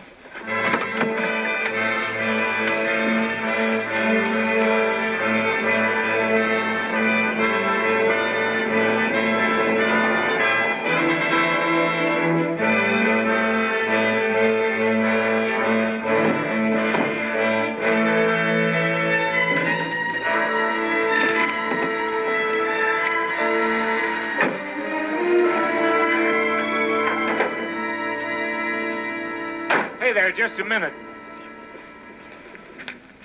It's all right, Penny, now. Edith must have reported it. Just a little misunderstanding. You can just give the money back, and there'll be no trouble, huh? No trouble at all. Deputies, I'm her guardian. Guardian? Just a few words with her, all right? You understand, huh? Whatever. Okay, a couple minutes.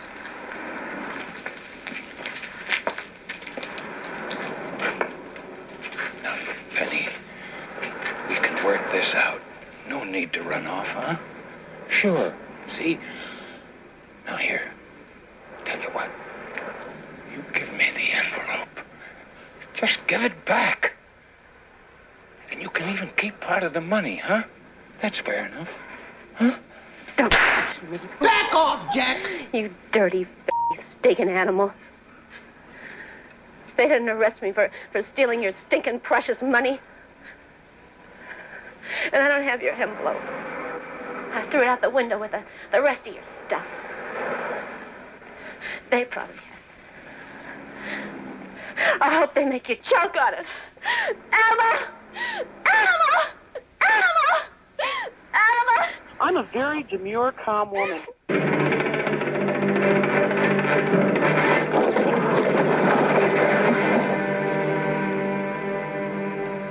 I don't want to know about the money right now, Penny. Well, he's got a lot of gall accusing me of anything anyway. After those pictures you found. He shouldn't be pointing his finger at anybody. All right, we're going to take care of that. I want to know what happened to Thomas Purcell. Tom? I never heard of Tom Purcell. I don't want to know about your personal life, and I don't care what you've done, right or wrong. All I'm interested in right now is knowing what happened to Thomas Purcell.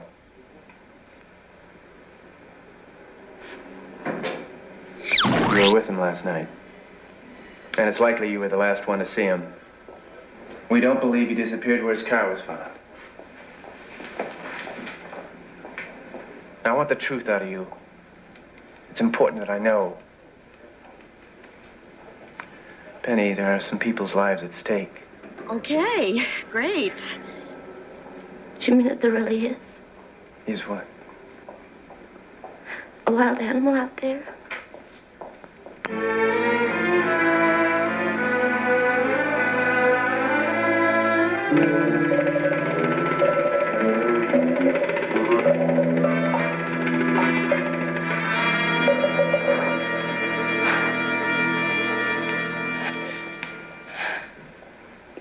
It was awful.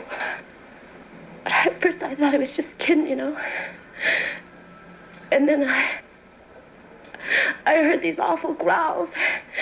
And then he just never came out. All right. Penny. So now you're going to tell me the whole story, see? Now, I know this is difficult for you. Penny, I want you to take me to the exact place you saw him last. Will you do that for me? Excuse me, sir. Carl called about a suicide. He's on his way over with some things he'd like you to take a look at. Well, you tell him to rest in peace for a while. I'll be back in about an hour or so.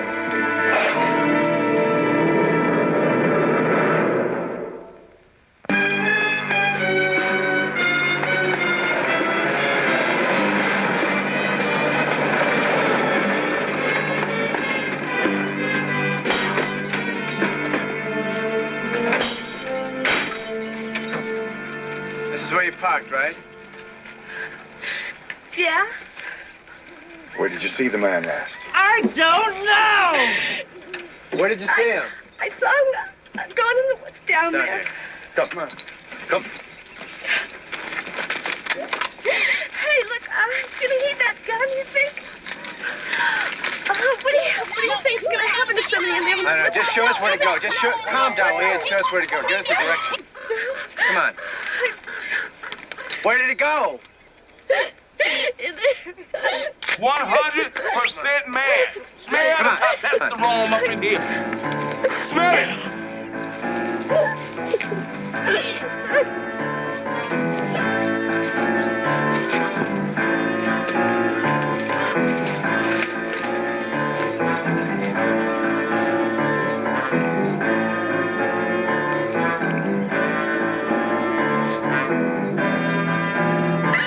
Is this yours?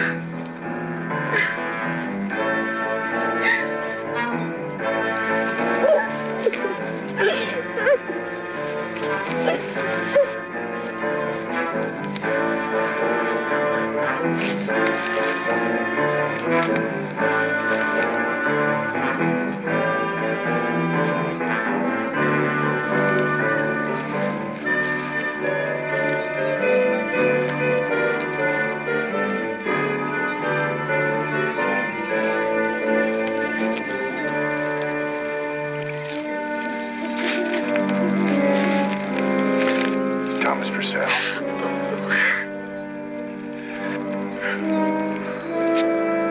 Don't need much, do they?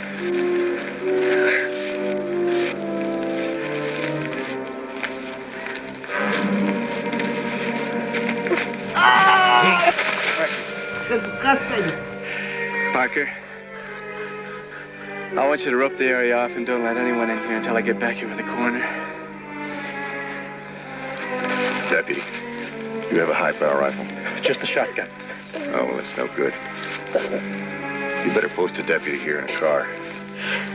Don't let anybody wander in that way if it gets dark. Okie dokie. What goes on here anyway? Tigers. Tigers? Sounds more like a bull to me. Now, Gosford, before you jump on your horse and you run madly off in all directions at the same time, let me tell you what probably happened. That little twist of a girl took him up there in the woods for a little hanky-panky, and the damn fool had a heart attack and died. I expect the coyotes did the rest. I saw the tracks, Mr. Hale. I know you saw tracks. Pointed out to you by this great tiger hunter that nobody ever heard of. Well, who's heard of him? Who is he? The tracks are probably laid down by a Great Dane or a St. Bernard off somebody's camper. Now, you're not going to start any abominable snowman or Bigfoot rumors and make a laughingstock out of everybody in this county. That's the trouble with you big city boys. They get out here in the wilds and they start seeing booger men. Well, excuse me! Mr. Burke seems to know what he's talking about, and there are a lot of people up in those campgrounds. Doggone right they are. Tourist business is up 20% this year. He wants us to chase them all away. I told you that ad campaign the supervisors voted would work. Stroke of genius, Jack. Oh, no. With all due respect, I don't mean chase All right, them out. just a minute. With all due respect, you direct your comments to me. I just think we ought to notify the news media, the television people. Absolutely not. We've got to prevent people from coming in there. No, in no way are we going to do that. Just look at the facts, will you? If there were any wild zoo animals loose out there, we'd be the first ones to know about it. The zoo would call us. Oh, it's obvious what has to be done. I have to go up there myself to see what the situation is. If it does appear that there are any wolves or coyotes or tigers, I'll put a squad of sharpshooters in there in the morning, first light. They'll flush the critters out and kill them. I'll put a squad of detectives on standby immediately. Sounds sensible to me, Gordon. Shut up. Can't go up half-cocked on things like this, Detective Gossett. Hale here is experienced in maneuvers of this sort. Yeah, remember those breeding bulls that got out this spring, Gordon? You guys were the best cowboys in the West. Jack, come on by my office for a drink. You keep checking in from Tigerland, bud. Okay, you guys, have your fun. Somebody's going to have to relieve me sooner or later.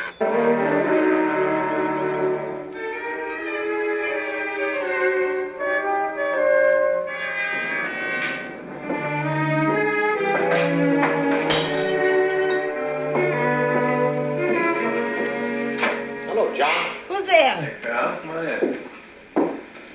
Suicide, all right, like I told you on the phone. The reason I called before is I found these deep scars in both arms and one leg. Years old. Thought he might be a felon from your files or something. But I found out it was a false alarm. I found this going through his things. That's him, all right. A few less miles on him since that was taken.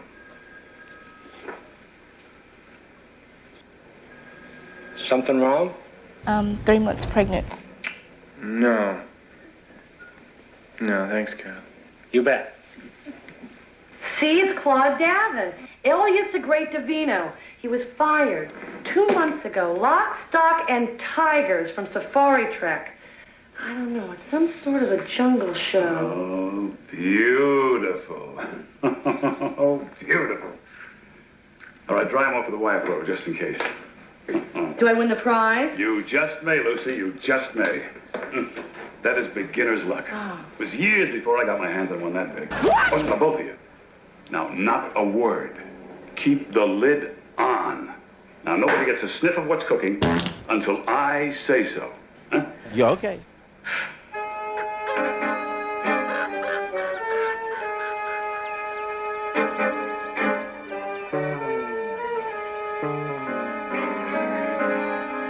Okay, come on in, bud. I'm getting out the stretch for a minute. How you doing?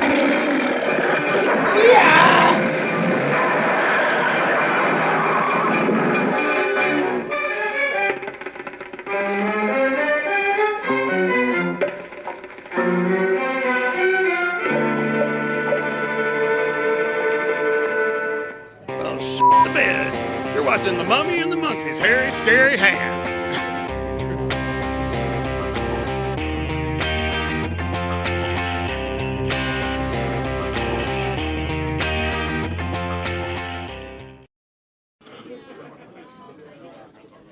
Hey, Groovy Ghoulies, Janet Decay here at Cinema Wasteland, and we have a lot of regular fans that watch us, and you guys out there have seen a lot of art from Mart.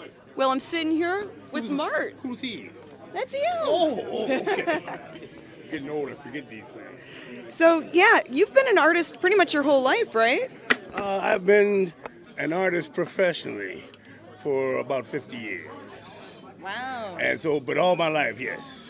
For almost 70 years, you know, that's been my love, is drawing and playing guitar. Wow, art and guitar. Yes. What's your favorite kind of music?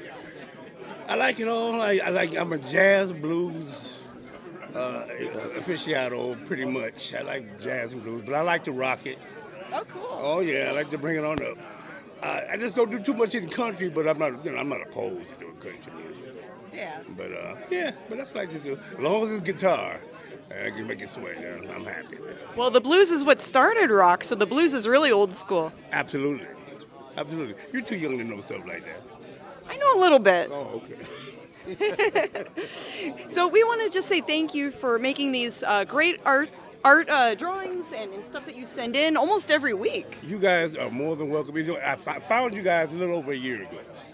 I didn't know you existed, and I happened to be just cruising through Facebook, and I said, hey, what's this? What do the guys got going? I said, well, she's kind of cute, and he's kind of funny looking.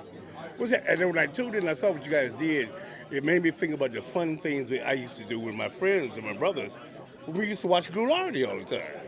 That's wow. What made, and like a lot of other hosted shows, they were nicer hosted shows, but you guys actually made me feel like that time again when I was watching Ghoulardi. I said, oh, this is cool. So then when I actually got a chance to watch the show and I saw how funny Grimm was and saw how laid back and how you guys played on each other, I said, this is the show, I got to watch this one.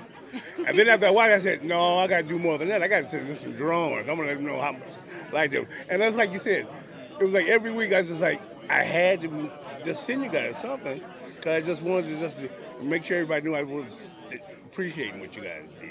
Aww. And to this day, I appreciate it. I've adopted you guys. And so as long as you don't get tired of looking at my scribbling, I guess I'll continue to send some stuff in every once in a while, you know. Oh, we love it. So thank you, Mart, and that's a huge compliment. Someone that remembers Ghoulardi and goes as far back as the Ghoulardi days. I go even a little further back there, but we won't talk about that guy. That's depressing. Well, thanks again, Superfan Mart. Thank you for having me. I appreciate it. You know, I never talked to a bone before. I gotta remember this. First time for everything.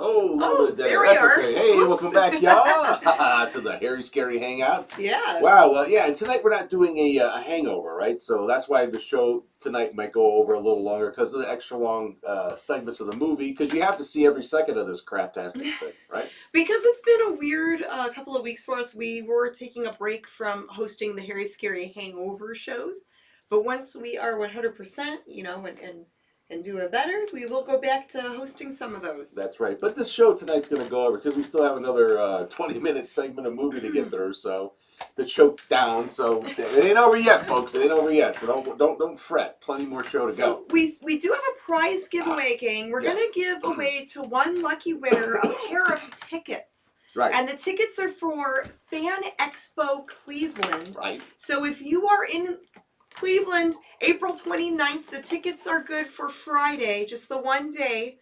And to have a chance of winning, you can send us an email to MummyAndMonkey at gmail.com, and in the subject line have it say Fan Expo passes or something like that. What's wrong with you?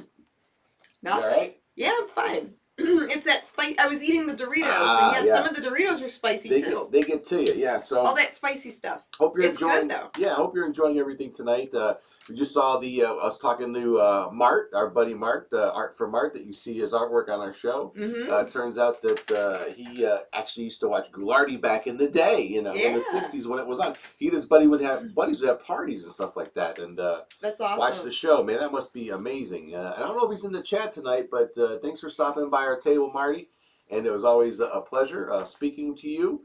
And yeah, so. Also, I wanted to add, and I forgot to mention it earlier. So, Fan Expo HQ Yes. Well, supplied yes. the tickets.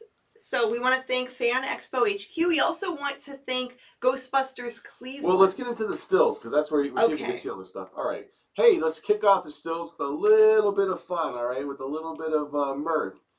This was sent in. Speaking of great artists that submit stuff to the show, by our buddy Joel Mouse Wilhelm. And check this out. He did this little drawing of Janet Decay at a kissing booth with Medusa. Looks like a female version of the Grim Reaper and Bride of Frankenstein. And Janet says... And finally, Gorgoni and Fatality. And Fatality only kiss the undead. We don't want a repeat of last year. Yes. And it says no biting, be nice, school fair days. And you can check out Joel's fantastic artwork, tons of tunes on his theshelteredlife.com, www.theshelteredlife.com. He's also on Facebook as well. Check out his artwork on there. And thanks, Joel. And don't worry, like I said, you're in the running for the next round in October of Best Fan Artist. So, you know. Yeah, we love Joel's art. We love that he's a part of now the Mummy and the Monkey world, and was a part of the Ghoul show when the Ghoul was on WBNX. That's right. And or not WBNX Channel 55. Right. Okay. So, all right. Now let's get on with some of the stuff we're going to be involved with. Now, here is the Fan Expo as a screen cap from the website. Yes. So, Fan Expo was actually it was called Wizard World, but Fan Expo bought them. So, yeah, Fan Expo Cleveland is next weekend, April 29th, April 30th, and May 1st. We're going to be there May 1st. Won't be there Friday. We won't be there Friday because we're hosting a show Friday. Or Saturday we won't be there. No, we're going to be there Sunday, May 1st. That's right. We're going to be part of a discussion panel about movie monsters with Ghostbusters Cleveland. That's right, and these are the people that furnished tonight's prizes. And there's their logo there. It's one of the Guardians from that, the Guardian statues with the proton pack. So that's fun. Pretty cool. And yeah, Ghostbusters Cleveland, we want to thank Steven and his crew for inviting us on to be a part of Fan Expo Cleveland, the discussion panel. Who else is going to be there? And our friends, the Federation, the Trek Federation, the Cleveland Star Trek group, the Star Trek fan club. They do a lot of amazing charity work. Both the Star Trek group and Ghostbusters Cleveland do a lot of charity. We love them both. And if you want to be a part of the Federation, you can go to trekfederation.com if you live in Northeast Ohio and want to be a part of the Cleveland Star Trekkers. And not only they're our friends, we are a part of the crew. Yes, we are part of the crew also. I think we both got promotions as well. I'm the ship's embalmer. Yes, and I'm the scavenger. You don't want to just be thrown out into space. If you actually want to be embalmed, I can handle that for you. That's right. And if you want more Mummy the Monkey, you can check out our Living the Screen podcast. We do those live at least once a week. Yeah. So just we update on our social media pages when we're going to go live and host a podcast. It's behind the scenes where we talk about reselling and movie hosting. That's right. So check out our MummyAndMonkey.com for more information on that and where to find us. And we have stuff for sale. That's right. Yes, so we have t-shirts, tank tops, long sleeve shirts, hoodies, and so much more, different colors and sizes to choose from. It's all there on the Teespring store. And the link is right there on the screen. We also have the link in the video description below if you're watching us on YouTube. If you're watching us on Public Media Network, you can check out our website, themummyandthemonkey.com, and we have the link there. That's right. Is there a coupon code? There is a coupon code, and the coupon code is CW22 for 15% off anything in the Teespring store. So that's like Cinema Wasteland, CW, right? Yes. Okay.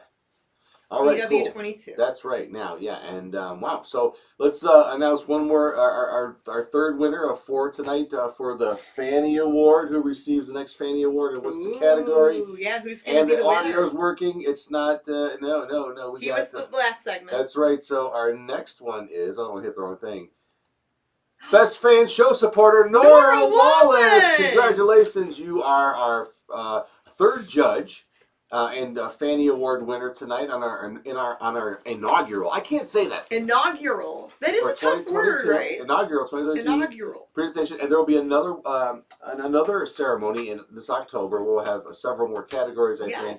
Nora is an avid moderator here in the chat. She's been a big fan of the show for a little while.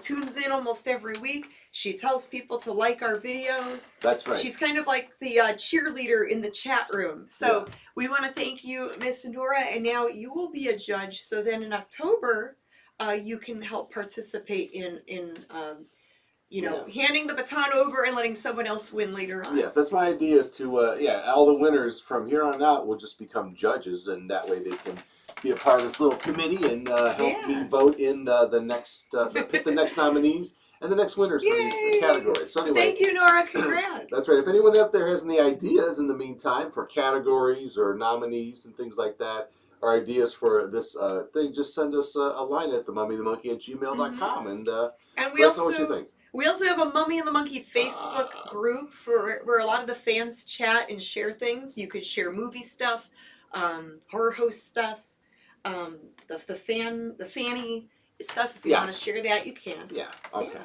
All right, we have one more winner to announce. We'll do that after the last part of this movie. Yeah, you got to stick in there for something, right? We can't just have you walking off right now. I said walking off. And this is just something fun Grimm started. We're just having fun with it. It's official to the show. It's it. Yeah. It's not like part of some, actual, Hollywood establishment or local, mumbo jumbo. It's just something we're doing for fun. Yeah. It's a bit, okay? It's a bit. Yeah. And it's a piece of paper. All right. Anyway, so here we go. Fart Ford, thank goodness, of this turkey, the stink fest, whatever you want to call it. Yeah, this movie's like, whoa. And wait till you see the end. All right, so here we go. It's kind of rough, but... The final fart of...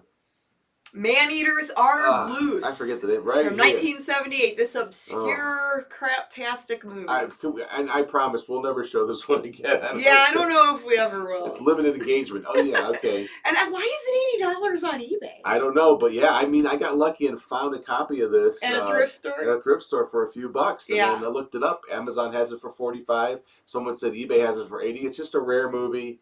And, ba-ba-da-ba-da. But anyway. Anyway, here we go. Fart 4, the final fart of Man-Eaters Are Loose, right here on The Mummy and the Monkeys. Harry, scary, Hangout. I don't know how you got on this. I can tell you one thing. If one word of this gets out, you will never work here or anywhere near here again. Oh? It's a free press, Mr. Hale. Not for you, it isn't. I happen to be a very close personal friend of your publisher. And I know how you stumbled into this town after a 10-year drunk in the big time. And you're just one drink away from being a lush again. So don't make waves around here, mister, unless you want to drown in them. You dick! Detective Gosford is relieved from this case effective immediately. From now on, he'll be working on, Ranch Jippy! arrest in the pornography case. You understand the order, Mr. Gosford? Hell no. I'm taking personal charge of this matter, and I'll have a squad of sharpshooters in the woods in the morning. They'll handle these wild animals in a reasonable and orderly, logical way. Is there something that doesn't meet with your approval, Mr. Burke? Well, if I were you, I would use all the help that Mr. Taggart can give you in spreading the word. And if you do send sharpshooters into the woods in the morning, be careful. At least one of these tigers has tasted human flesh. Maybe both of them. They're man-eaters now. They'll be the ones doing the hunting. Human flesh. I'm supposed to believe that on the word of a thieving little hustler and a deputy that's scared half out of his wits.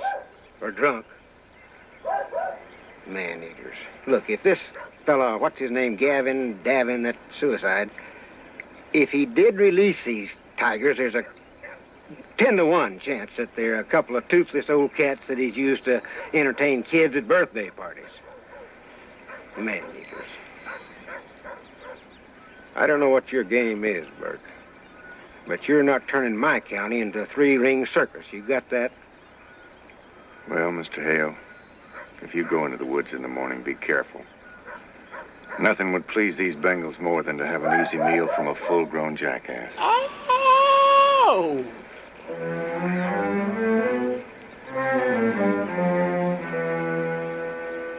I'll stop here, Ellen. You can jump out. You should see a doctor about your stomach. It could be serious.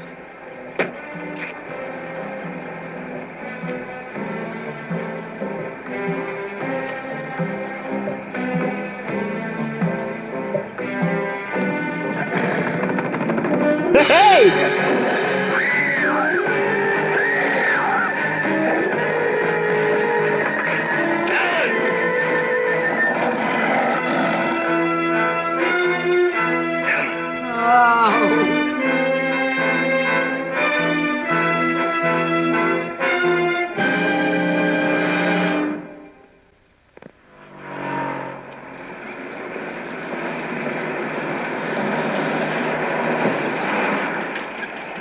Take it on around back.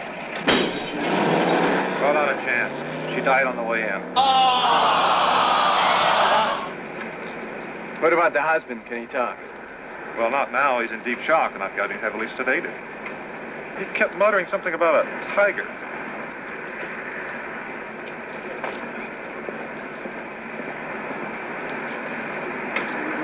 Well, that's two, John. What are you waiting for, an even dozen? Get off my case, Jimmy. I'm not in charge of this. You're damn right you're not in charge. A couple of bloodthirsty tigers are in charge of it. You heard Hale. You were there. Sure, I was there. I heard him. But he's back in Scarby now. He's watching a group of his deputies, cleaning their uniforms and polishing their rifles so they'll look pretty for his dawn patrol. Look, John, 2 people have been killed already. How many more are you going to let get mauled tonight? John, look, I'm over the hill with a lot of strikes against me. I've got reason to be gutless. So what the hell is your excuse? If you know everything because you're a man, and I know nothing because I'm a woman.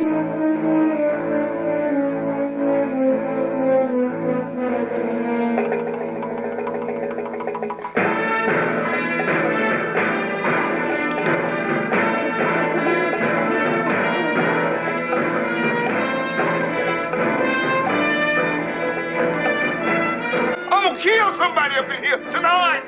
You what? All right, I want the rest of you to go to North Road, all the campgrounds in there, and get those bonfires going and keep them lit all night, all right? Remember, make sure they're in the clear. This area's like gasoline right now. Let's go. It's just been confirmed by Detective John Gosford of the Whitford substation in Midland County that 2 tigers, apparently released by their former trainer, are roaming loose in the area and are believed to have killed a man and a woman in separate attacks. Oh, God, y'all. Visitors and travelers are warned to stay out of the wooded and rural areas. Deputies and forest rangers are warning those already in the area to take precautions. The first victim of the man-eating tigers has been identified as Midland County Treasurer Thomas Purcell. Mrs. Ellen Fitch, attacked less than 2 hours ago, was pronounced dead on arrival at Community Hospital. Hey. This is the creep that was in the porno pictures with Toby Waite, the church deacon. I thought I smelled gin and regret. Who is he? Raymond Perth, the social science teacher from the high school. He was off to L.A. with his trunk full of this back garbage. When we picked him up, we got in the car. You got the other warrant? Yes, sir. Well, lock this one up and go out and get that other guy.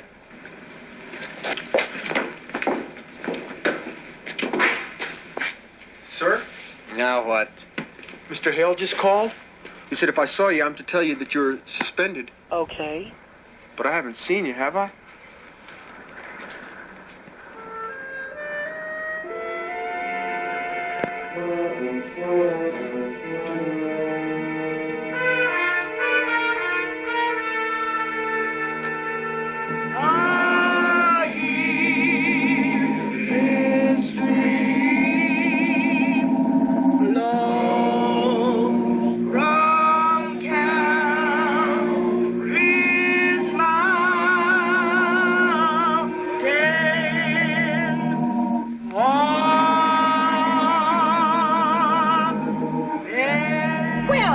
Some of us come to church when it's convenient. See here, officers, what's the meaning of this? This is a house of God. We have a warrant for the arrest of Toby Waite. Now, Mr. Parker, why don't you and your deputy have a seat and share in our service? I'm sorry, sir, but we have to take him in now. My righteousness will shine at the gates of heaven. That's fine, but right now we're taking you in for the producing and distributing of pornographic material. I'm going to say a little prayer against you. Amen, God. Amen.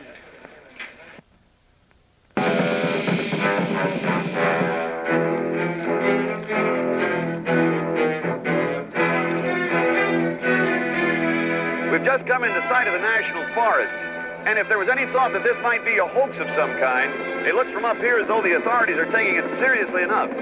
Dozens of giant bonfires, as you can see from our remote camera shot here, are burning below. These, we are told, are a protective measure designed to keep the marauding tigers away from the many campsites and farms in the area.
Oh, this totally sucks.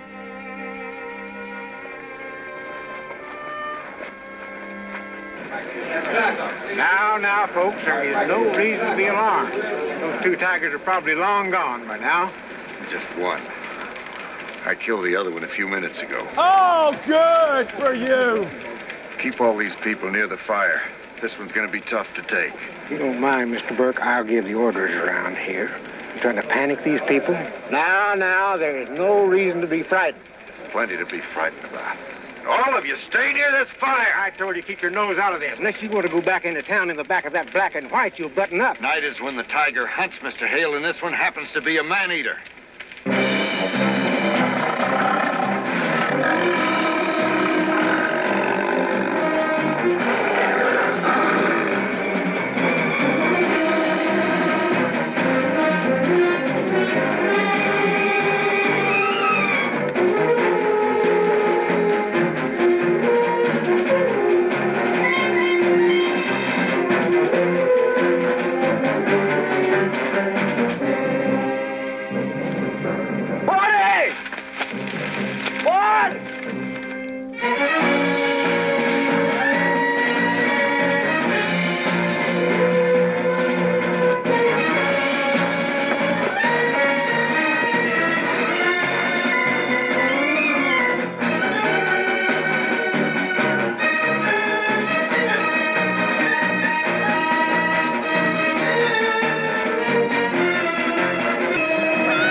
She's still around. Let's get him up.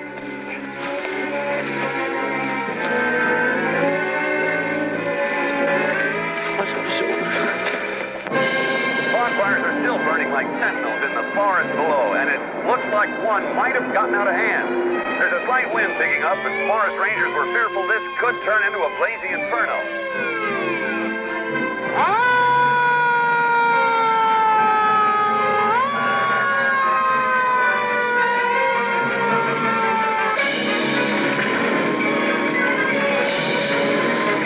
Mamma mia, that's a spicy meatball. All thought of the tigers seems to be forgotten now, as this fire is going completely out of control. It'll be dawn soon. The roads are clogged with cars, station wagons with their top racks dropping camping gear along the way.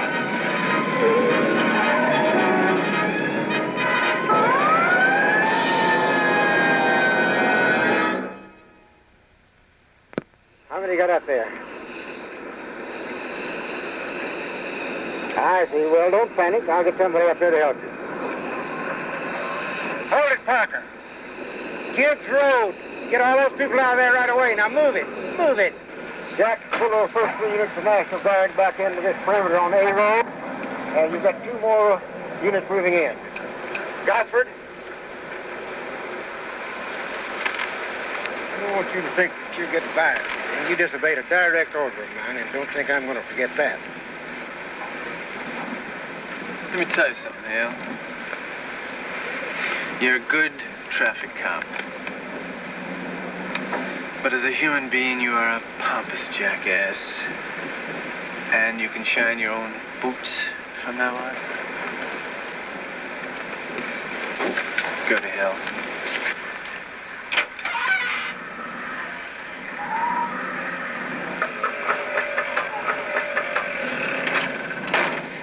Tiger! I saw it, Tiger! All right, calm down. Where? Caesar's table. We were just riding under the bridge.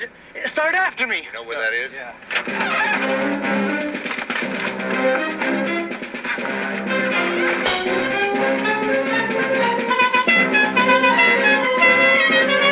Tell the Rangers to have those 2 tanker bombers standing by. No!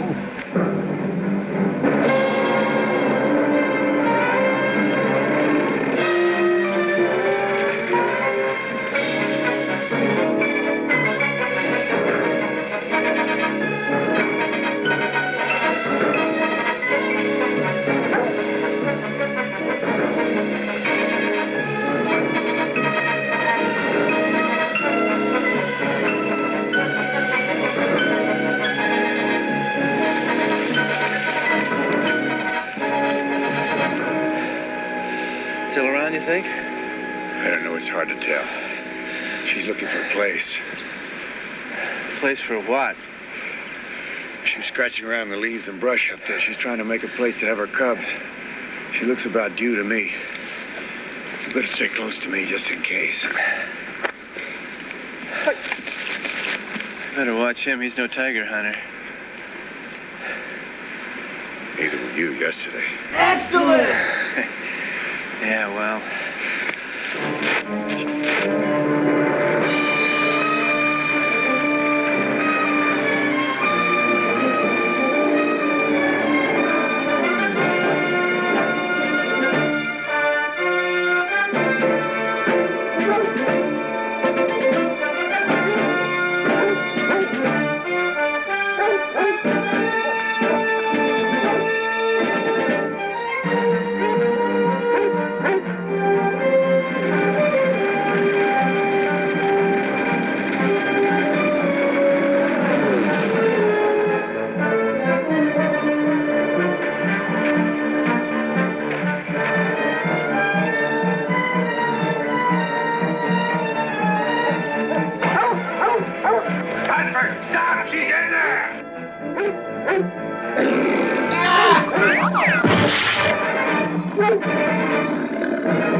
Well, I had a long time.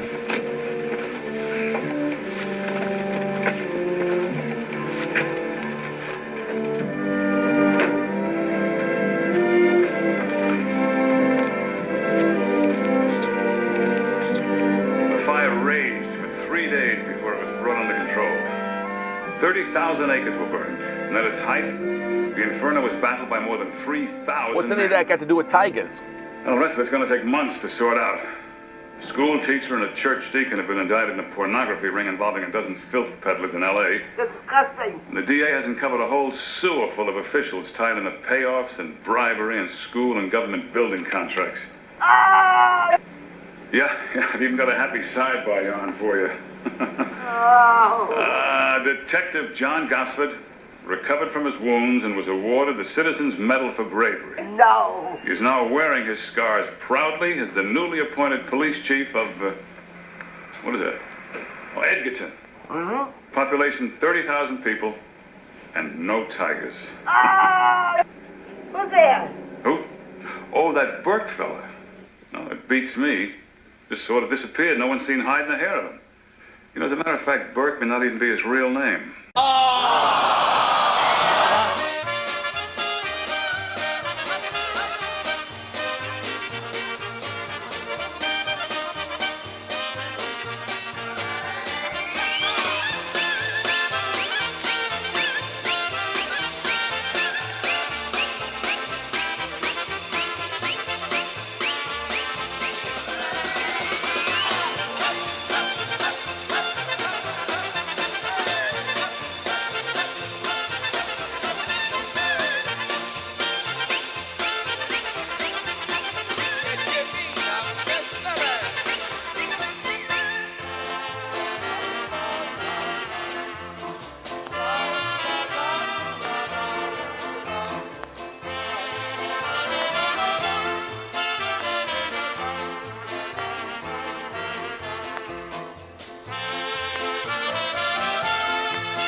Hello, boys and ghouls. This is Eric Uncle Piggers, creator of Toxic Tunes. I specialize in creepy, kooky, spooky, macabre art that I put on my t-shirt line.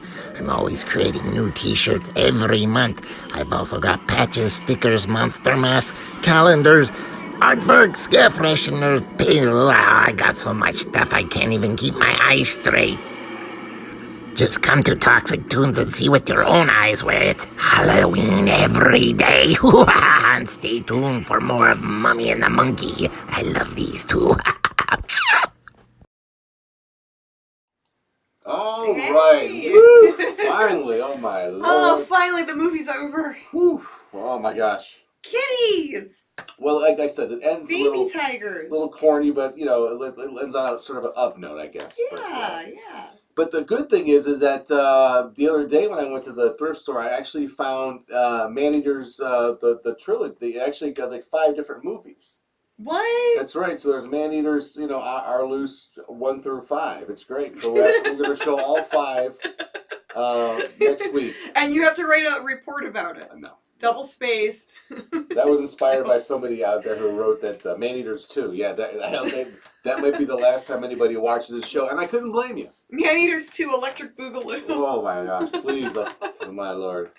Wow, well, we got through it, guys. Together, we did it together. We did it all together. We were all here experiencing the same crap movie. Maybe not the best movie to come back on after a 2-week hiatus, but a movie nonetheless. So there you go. People are going to be like, why did I come back to watch this? Oh, boy. Well, we thank you if you did. So, yeah, and we have one more Fanny Award to announce. We have the winner for tonight's ticket. We do. Fan Expo the Fan tickets. Expo tickets. The Friday passes. Yeah. And Louis, what did you think of the Tigers? He's fine. He's not. What did Louis think about this? I think the way he thinks about everything, he's just chill, you know, whatever, dude. He's just like, whatever. He's cool, right, Lou? You're all about it, ain't you? Look at. We love our Crypt Kitties. So, what should we do? Should we pick a winner first and our last... So, Fan Expo Cleveland is April 29th, 30th, and May 1st. Grimm and I will be there Sunday, May 1st, with the Ghostbusters Cleveland for their discussion panel about movie monsters. Ultimate movie monster. Yeah. Who will it be? It'll be like a courtroom drama. Yeah, so there's going to be like a back and forth about who the ultimate movie monster I'll be wearing my seersucker suit. A little bit of a friendly, like, court battle with the movie monsters. Talking in my best southern twang. I make the case for the kaiju, I do. I'm gonna be for the giant monsters. Now, the tickets are for Friday, April 29th only. Yeah, we won't be there. But hey, a free pass. One lucky winner is going to get 2 free passes for Fan Expo Cleveland for Friday, April 29th. All right. And you're going to pick that winner right now. Yes. So we had fans email us, and I wrote the names down in my mummy bucket there. All fair and square. So we're going to shake it up. Shake, shake, shake. Shake, shake, shake. Shake my bucket. Shake my bucket. Okay. Stir it up. Stir it up. Stir it up. Now let's see. Who will this lucky winner what's be? Going on. He's like, what's that noise? Now, the person that does win, we're going to email them a certificate. Yes. And it's like a virtual pass. So they have to, when they go there, they go to the convention and show them their ID. And you're on a list to get the 2 passes. That's right. Okay, all and right. the winner is... Ooh. The winner is... Sandy Clark! Whoa! All S. right. Clark was in the email. That was Sandy Clark. Are you sure it's Sandy? Let me double check the email. Okay. I thought it was Sandy. I'm just like, wait a minute. S. Clark. Can you click on the email address? The email address isn't their name. Ah. So S. Clark is the winner. We Whoever think you it's are. Sandy Clark. Could be. If it's a different name, that's okay. We'll figure it out. But S. Clark, we have your email and we picked your name. I thought the S meant for Sandy. Who knows? It could stand for lots of different Because we have a first names. Sandy Clark that does follow us. That's true, but Clark's kind of a common last name. It's not that uncommon. So I don't know. S. Clark, you are the winner of the Fan Expo tickets. Yay! Woohoo! Congratulations! All right. We'll be forwarding you that pass. Yeah, and we want to thank Fan Expo HQ. We also want to thank Ghostbusters Cleveland for helping to provide the prize for tonight's show. Those guys and gals are great. Thank you so much for that. And we have one more Fanny Award to give away tonight before we wrap it all up. Yes. And call it a night here on the Harry Scary Hangout. One more Fanny. That's right. So the last award we just saw with the one was for the Best Fan Show Supporter. And the last but not least is Best Show Monster Fan goes to Albert Matelski. Albert, congrats. That's right. Albert has been, another super fan of the show. We met up with him a bunch of times, and we chewed the fat. He's just he has visited us at Cinema Wasteland and other local appearances. Yeah, I mean, and he also was. He's just been a fan for a long time. Yes, and again, these are now we have the 4 judges. We have Nora Wallace, Tony Beller, Bobby Harvey Jr., and Albert Matelski. Yeah, congrats, guys. That's right. You can show off your fanny, proudly display your fanny. You can shake your fanny, slap your fanny, whatever you want to do with this. You can show your fanny on your friends and family. Yes, you can. For all to see, you can display it proudly. Be very proud of your fanny. Yes, everyone should be proud of their fannies. Yes, and we will send you again a actual physical fanny with your name on it, with the categories, and you become judges. And we'll have another round, an official, annual round starting this October. And if you guys have any questions, comments, complaints, you can always email us about this or post it in the Mummy and the Monkey Facebook group. Yes. But yeah, so the people who won tonight will be judges for the next round of Fanny Awards later this year. And those people, I'm pretty sure the way I'm trying to structure this is that those next winners will also become judges. Yes. And so on and so on. And all of you guys are winners to us. That's right, You're ultimately. all amazing. Our moderators, like Tony Beller, Juliet, Lois is a moderator, the birthday gal. Oh my gosh, I could go on and on. And a lot of people that are moderators, so we want to thank them. That's right. So and maybe it'll inspire some people out there to maybe if they've been have some artwork they ever wanted to share with us, or or just I don't know how to describe it without it sounding like but all you need to do is watch the show basically. Kansas. Neil watches us from Kansas. Cool. Wow. Thank you, right. Neil. And you don't so you don't have to be local either to win these awards.